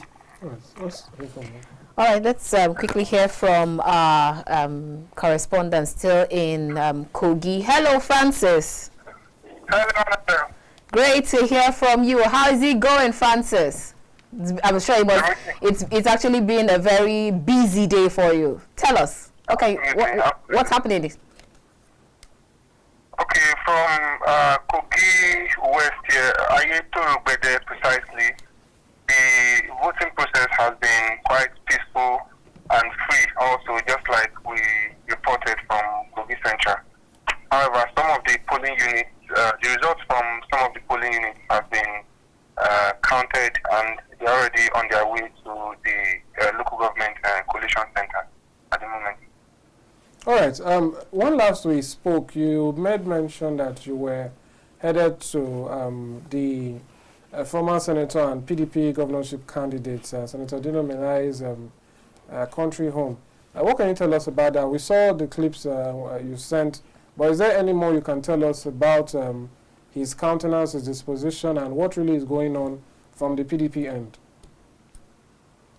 You know, talking about his countenance, as I said earlier, he has expressed dissatisfaction over the fact that some of the electoral material from INEC, from the INEC staff, I'm talking about the result sheet now, already filled in result sheet was found on some INEC officials, and that's largely his major complaint so far. And as regards the voting from his ward and other polling units, it has been free, and the security of it has been professional. No voter intimidation, and we are yet to see. As at the time we left, we didn't see any form of vote buying. All right. Just as a form of fact-checking and verification, there are reports flying about, or rumors, that at that particular engagement where you were present, that the PDP candidate actually outrightly rejected the votes in totality. That is, he has rejected the election when it was barely 3 p.m. already. So I don't know if you can confirm or debunk that for us. Talking about rejecting the outcome of the election, I think that one is at Ogui-Magongo, where INEC officials were found with result sheets that were already filled. And he instructed his agent not to allow voting unless they are able to, the INEC officials are able to provide blank result sheet, which they were not able to. And he, however, alleged some vote buying in some parts of the state by the All Progressives Congress. Okay, all right. So it wasn't an outright rejection. All right. So, Francis, let's talk about the polling unit where you went to cover. I'm sure I heard that you're actually in Kaba. So, and then we saw that video from Dino Melai saying that some people were being bought over, or even some people had to sell their votes. What will you tell us in that regard? Like analyst here says that when you are losing out, that's when you begin to cry foul. Is that what is happening there? I cannot say affirmatively at the moment, because we had an interview with him and he alleged that there were signs of vote buying in some parts of the state by the All Progressives Congress. However, our findings in the various polling units we had visited, we were yet to see any proof of such allegations. Oh, great. All right, thank you so much, Francis. Let's leave you right there. Do stay safe. We'll call you again when we need to. All right, thank you. Thank you for calling. All right, so would definitely call Victoria from Imo State, because she said she has noticed some vote buying. But before we go to Victoria from Imo State, what would you actually say with regards to what he stated? We've heard a lot of people, almost all the people that we call, say there's no vote buying, there's no insecurity.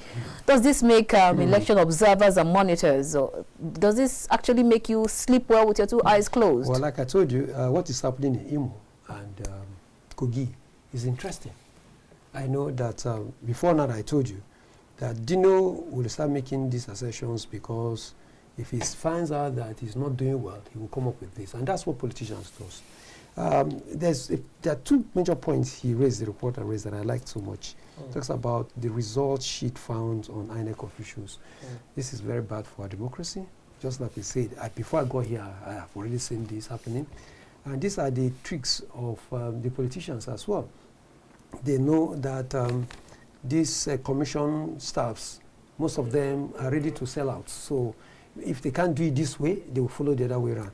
But that also leads me now to the polling unit level results that are always there, politicians.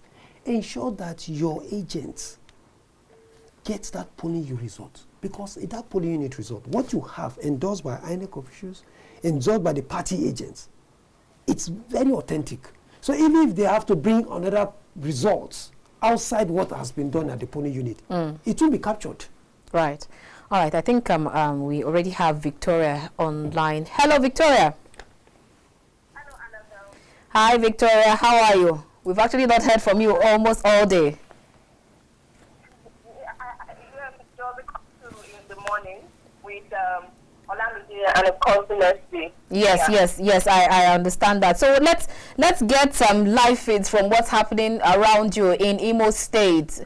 What's the security situation like? What's the voter apathy like? What's the vote trading like? What can you tell us before we round up? Okay, for you to assess voter apathy, it means you already know that there seems to be some level of voter apathy in Imo State already, because basically when we went to Holy Ghost College school, that was the first place we visited. Where exactly is that? What polling unit is that? What polling unit is that? College in Owerri Municipal. Okay. So at about 8:30 about, there was nobody aside the INEC officials and some security personnel that were there and polling unit agents. There were no voters there. And we moved straight to other polling units, like, of course, the Girls Secondary School in Owerri West. And well, we saw some level of course, the voters turn out there. However, there seems to be like, because when I interviewed someone at that polling unit, there was this like alliance, sort of alliance that, oh, it's APC, it's this political party that they are voting. So I was like, how would you know who someone else is? But they said, we know, ask people we know. So I sent some kind of voter suppression there.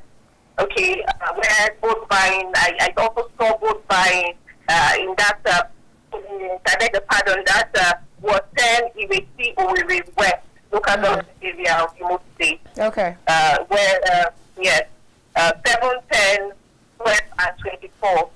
And it has a total of 5,890 voters there in that local government area, polling unit.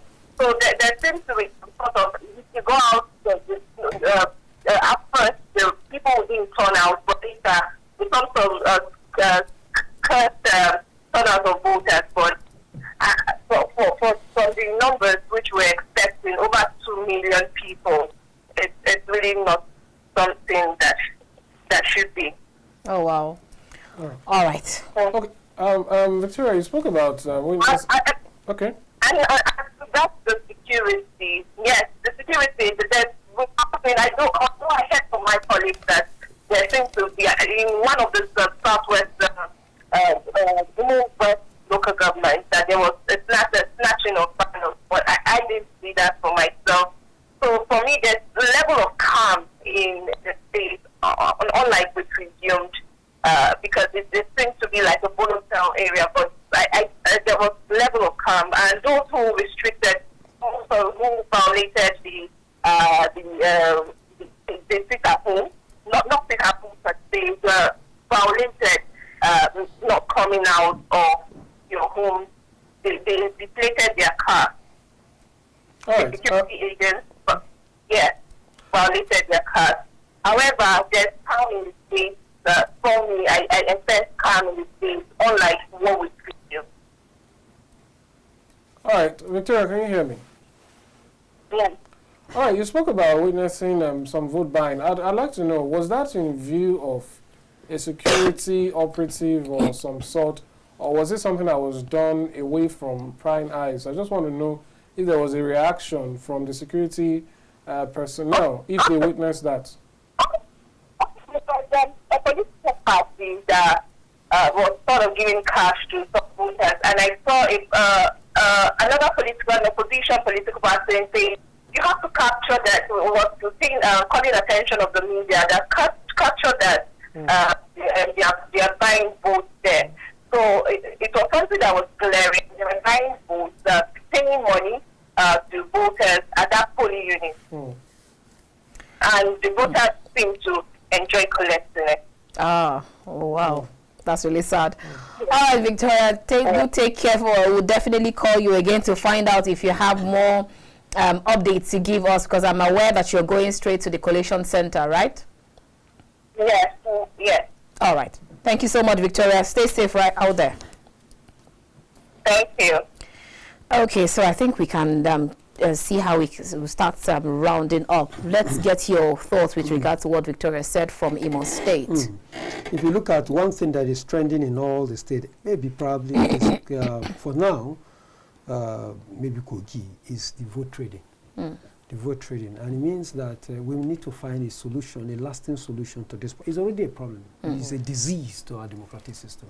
And we must find a solution to this disease. Is this disease actually why people, is it cancerous that we can just keep looking for a cure, but it looks like it's not going to come out? But of course, because poverty has been weaponized to the people, and because the people now have a cost. Every person at the polling unit community has a cost on his head. If he doesn't take 5,000, he will take 10,000. If he doesn't take 10,000, he has a price. That price, if it gets to that price, it will sell.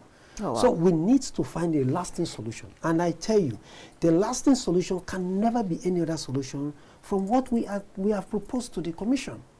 If, like I said, if a voter goes into the cubicle and thumbprint on his ballot box, ballot paper, and fold this ballot paper and put in an envelope, you know, nobody knows who he has voted for. Nobody knows. No politician will give you £1 for somebody that he is not sure, because I can actually take your money, go in there, do what I want to do, cast my vote for the right person, put it in an envelope, put it in the ballot box. So it has addressed that.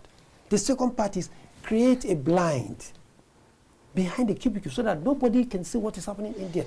If these two things are done by there, we'll have resolved 80% of this vote buying thing. And we'll have, see, let me tell you, not just resolve 80% of the vote buying thing, 80% of those who have nothing to do with politics, democracy, will not come to the game. Oh, well. All right. Let's get your last word with regards to all that has happened today, being the 11th day of November, with the off-season election from Kogi down to Imo State and Bayelsa. What are your last words? My last word can just be just one thing. And I would like Nigerians, and most importantly, our politicians and the commission to take this word. Allow the people to elect their leaders. That's my last word. Allow the people, let the politicians allow the people to elect them. Let the commission, INEC, allow the people to elect their leaders. And let the electorate elect the ones they want to elect. How about the judiciary? Well, the judiciary right now, I'm not really comfortable with the judiciary, because I know that it has been the saying that the judiciary is the last hope of the common man. But even what is happening right now, you can't even have that trust that if there's anything, if I go there, because it now becomes the highest bidder as well. If the executive fails us and the National Assembly failed us, we believe that the judiciary should be able to uphold the law. Now the judiciary, out of pressure, and you just imagine what the last CGN said when the election, they said, we know you guys don't like what happens and all of that, forgive us. You see, this is very disheartening. But my last word, allow the people to elect their leaders. All right. Because that will save our democracy. We work so hard for this democracy. Let it not go down, because if it does, we all will pay for it. Most definitely. What a fine place to actually anchor this conversation. Thank you so much, Suleiman Dabas. It's been a wonderful time having this talk with you. Pleasure. Always be there. I'd like to be here. This is a home. Thank you so much. Thank you so much for making it home. And thank you so much to our viewers for tuning in. And whether you tuned in via our live broadcast on YouTube or here, thank you so much. We do not take your time for granted at all. We have been chatting with Ambassador Suleiman Dabas, who is the Ambassador General of PWAN, and it's been a wonderful time having this conversation. Thank you so much for tuning in since 8 o'clock this morning right until now. And definitely after today, we'll bring you more feeds tomorrow. That's at noon, where we get we'll get feeds from our correspondents in Kogi, in Bayelsa, and in Imo State with regards to the collation centers. It's been a wonderful time here. Thank you so much again for tuning. I cannot even overstretch this. Thank you. I'm really very grateful for your time with us. My name is Annabelle Oji. Thank you once again. I am Amadine Oberwe. Like she said, do make sure to join us again tomorrow. We'll continue to bring you more updates from the 3 states all the way to the end, where the winners will be declared. Thanks once again, and bye for now.